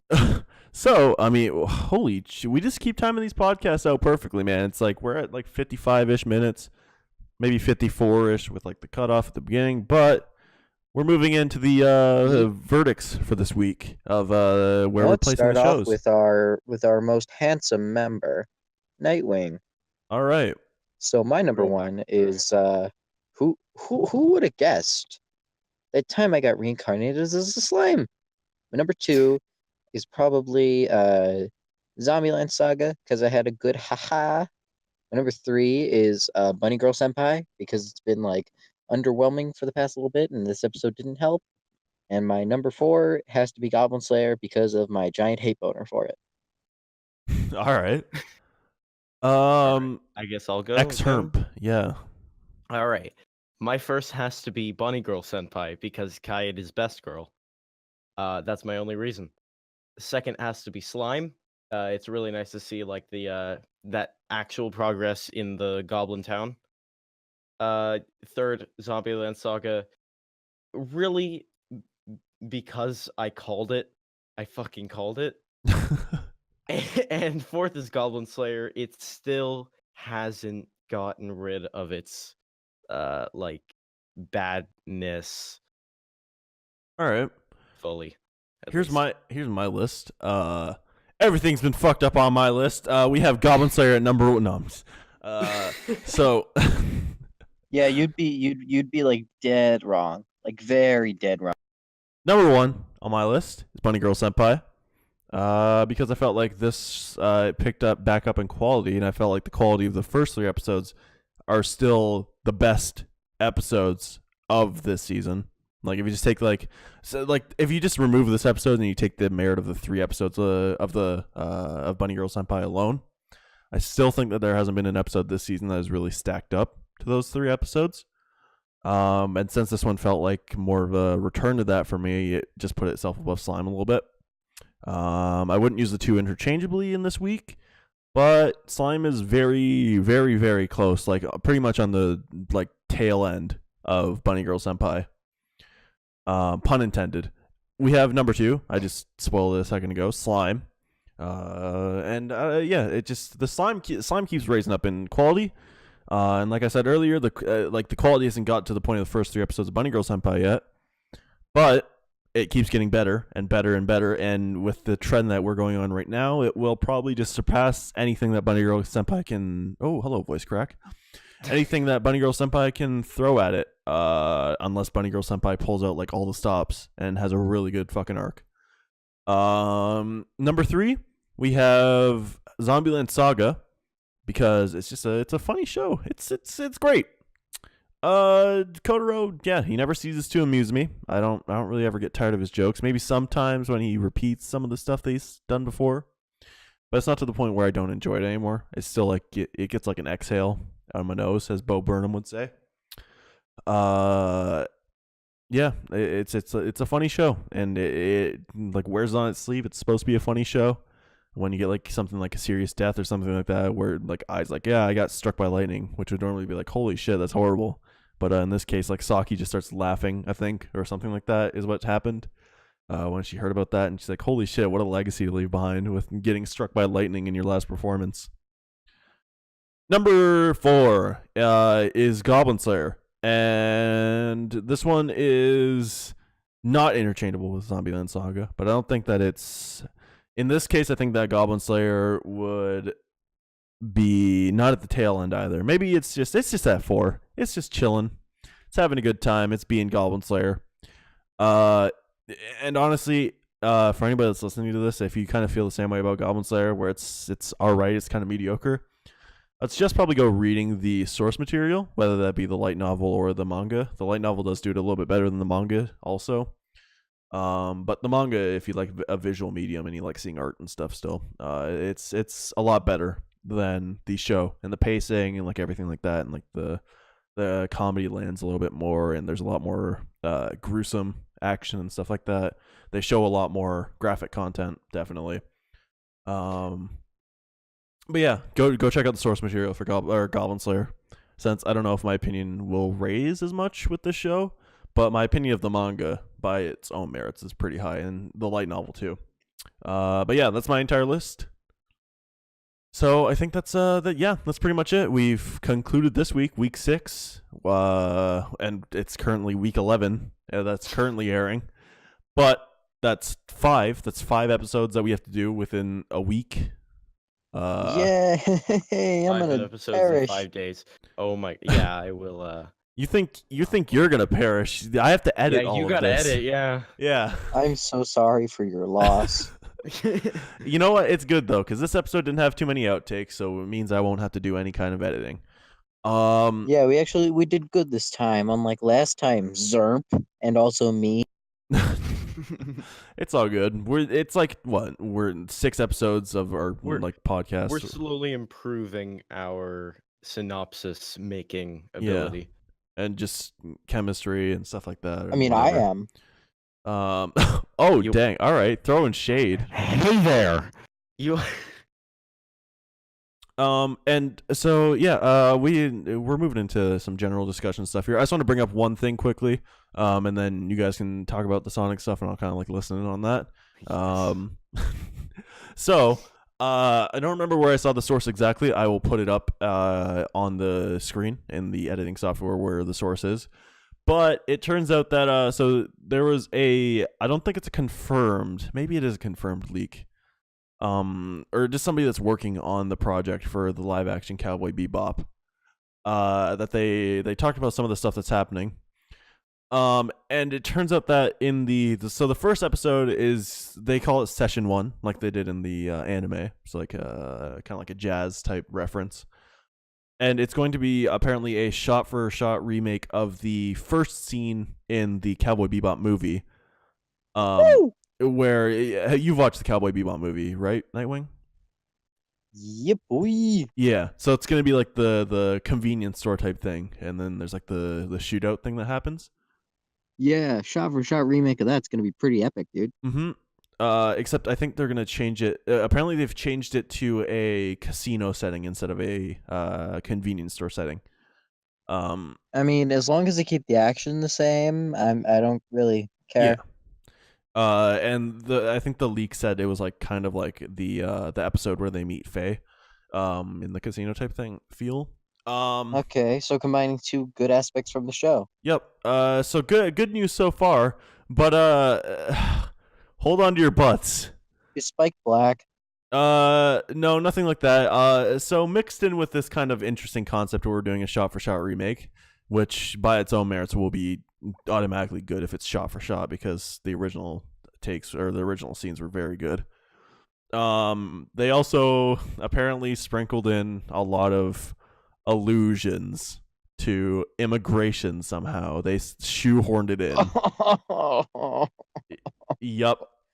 Don't put immigration in my Cowboy Bebop. I just want to see him eat eggs and die. I don't. Yeah, bell peppers and beef is what I want to see. I don't want to hear about the Mexican caravan that's coming to the U.S. border all of a sudden in my Cowboy Bebop. The Mexican caravan is going to come and steal your children. I just want bell peppers and beef and egg eating. That's all I want. I I don't. I'm not Spike asking for Spiegel, much. stop eating those eggs because the Mexicans are here. Actually, well, bell peppers and beef without beef, if I remember correctly from the show. But Yeah. yeah, man. And also, apparently, according to this, I don't even know if it's a leak. Maybe it's more of just somebody reporting on it.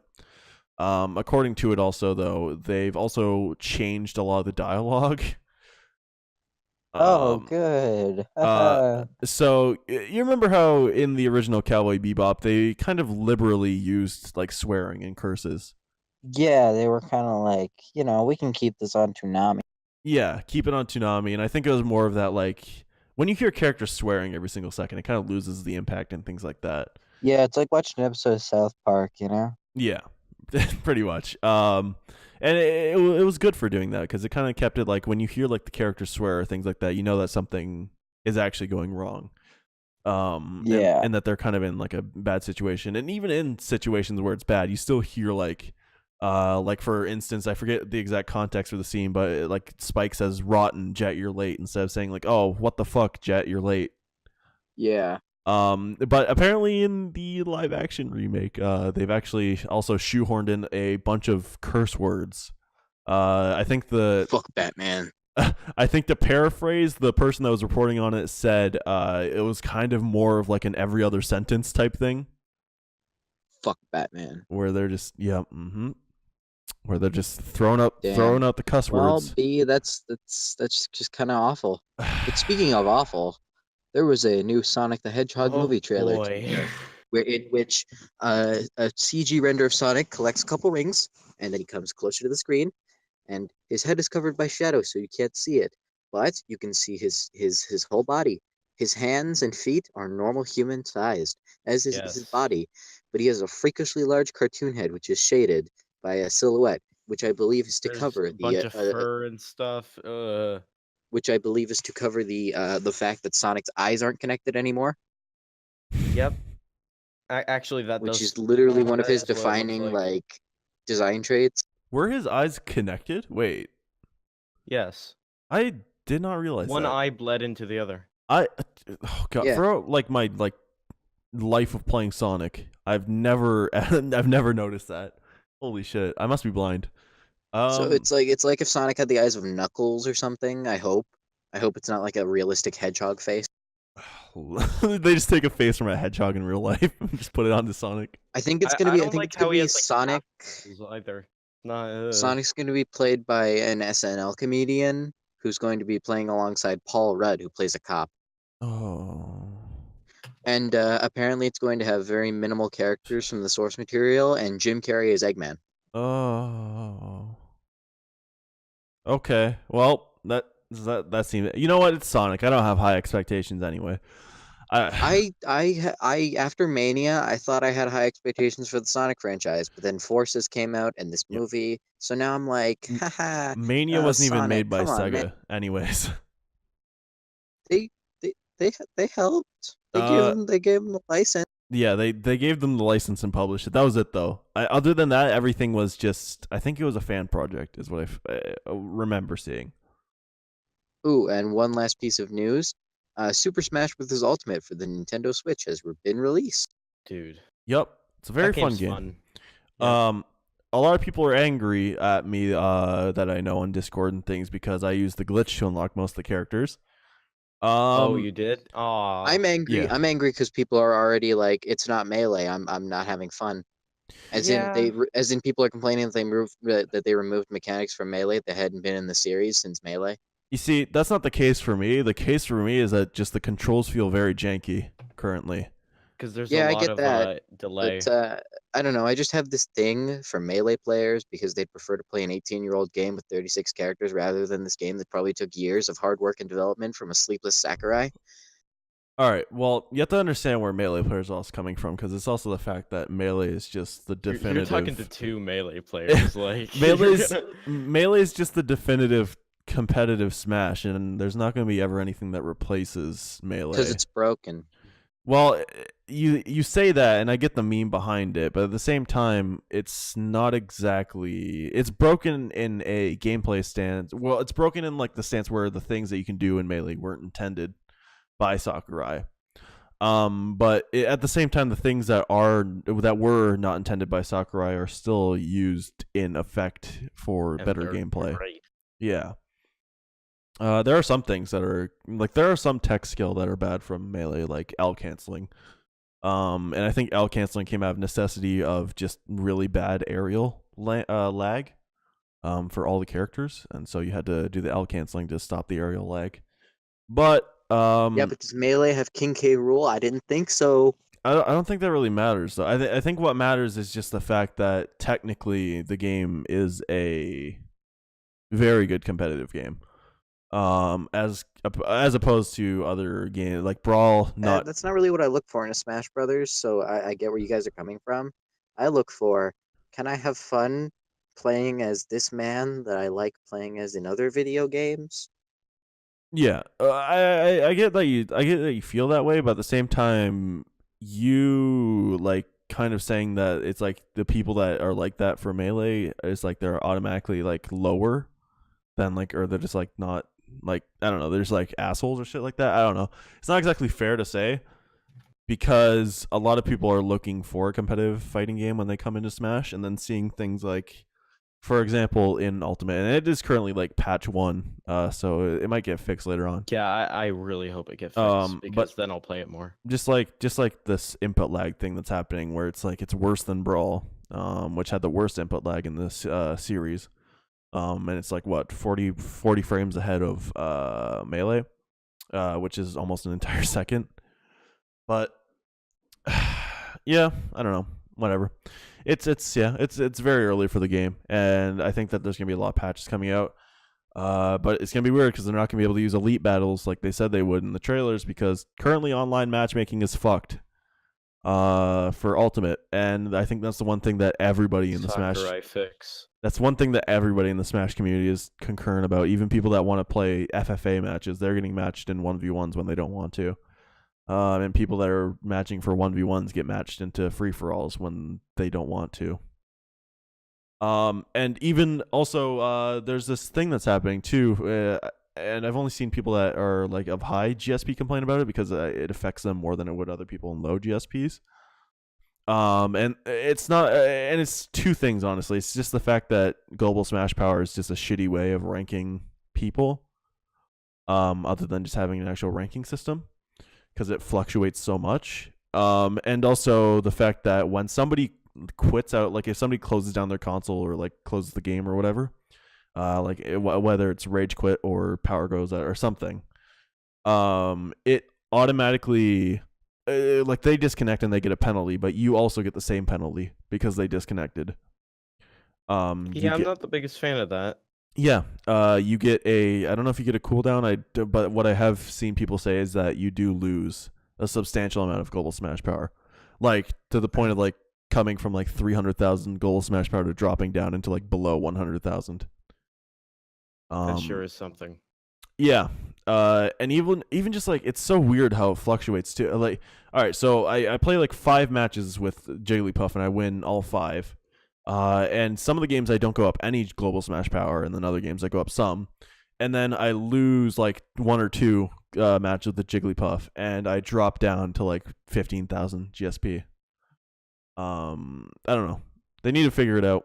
It's still like it hasn't been out for a week, so I'm not gonna like say that the game's shit or anything. Other than the fact that adventure mode is boring. But if they never fix this stuff though, it's gonna be unfortunate. Yeah.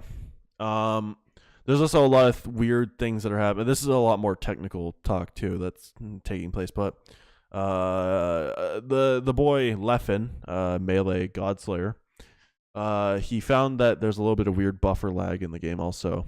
So if you do something like you spot dodge or you just taunt or something like that, and then you try to forward tilt or like jab or anything out of it, you have a long period of lag before you can do that attack. I've noticed that. Yep.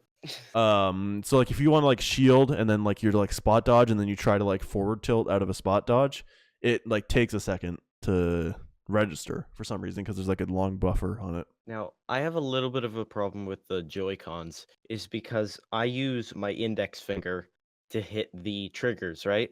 But sometimes while I'm hitting the triggers, I accidentally hit the bumpers, and the bumpers are extremely easy to hit. Like they're That sounds like a big old you problem. yeah, yeah, I know it is. I don't- I had no trouble with it. Just the fact that I'm used to a certain setup on the Wii U version, so like I kept hitting the wrong button, but that was on me. yeah, I don't have any problem with that either. Yeah, I just got big ol' long hands.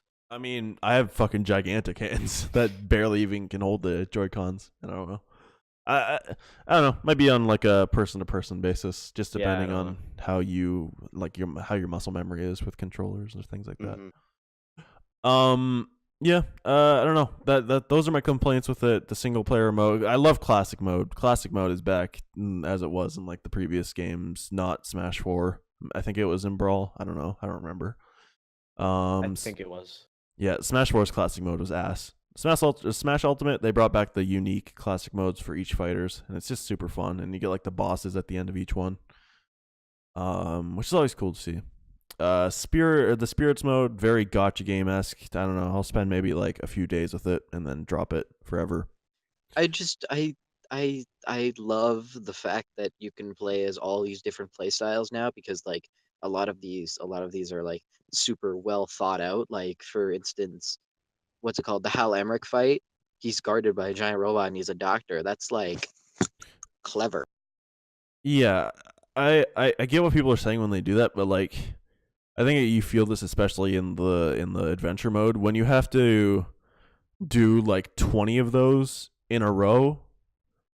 I don't know. For me, it becomes boring and it just becomes a chore.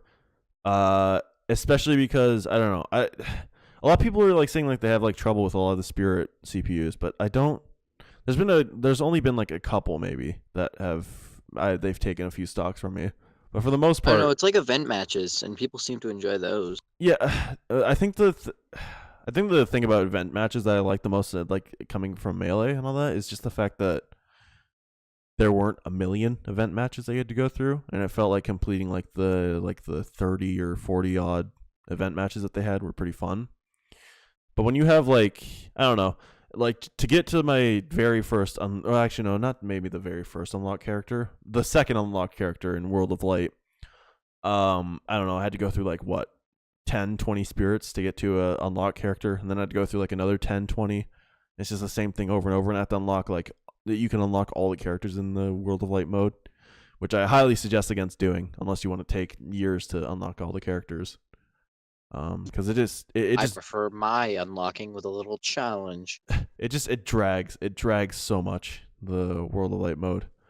And I think that it could have been circumvented easily if they just removed some of the spirit matches. Then Hey Jake, did you enjoy Smash Run? is it the 3DS one or is it the Wii U one? It's the 3DS one. I didn't mind the 3DS one. The Wii U one was complete utter ass. Yeah, I did like the mode. I did like the mode where you could choose multiple characters, like like Squad Strike. Have you tried that? Yeah, Squad Strike. I already tried that with some like the Iron Man mode. Yeah, it's pretty fun. Yeah, there are a bunch of modes like the what's the one called Smashdown, where you like have to fight with a whole bunch of different fighters because the ones always get knocked out after you use them. Oh yeah, that's the Iron Man mode. Okay. Yeah. Jake, that glitch though, I was wondering, like, is that the one that you like unlock a character, turn off the game, turn it back on, play a match? Well, you could play a match, or you could just set a game for one stock and go into a walk-off stage and then roll off the stage and then get the character and then close the game and then keep doing that over and over again. Oh, okay. So yeah, you just. But this has been the No Motivation Podcast. We love you guys. Yeah, y'all are fun for watching or listening to our podcast. It's a little bit shitty sometimes, but I mean we're getting there. Episode 6. I'm not gonna use this as an excuse though, but we'll improve in quality eventually. Hopefully. I was Nightwing. I was Xhermp or Kai too. Hey, it's Kayede, Jake, ZorooarK, whatever you want to call me. It's my channel anyway, so you know who this is. All right. Okay, yeah, we love you guys. Bye. Later.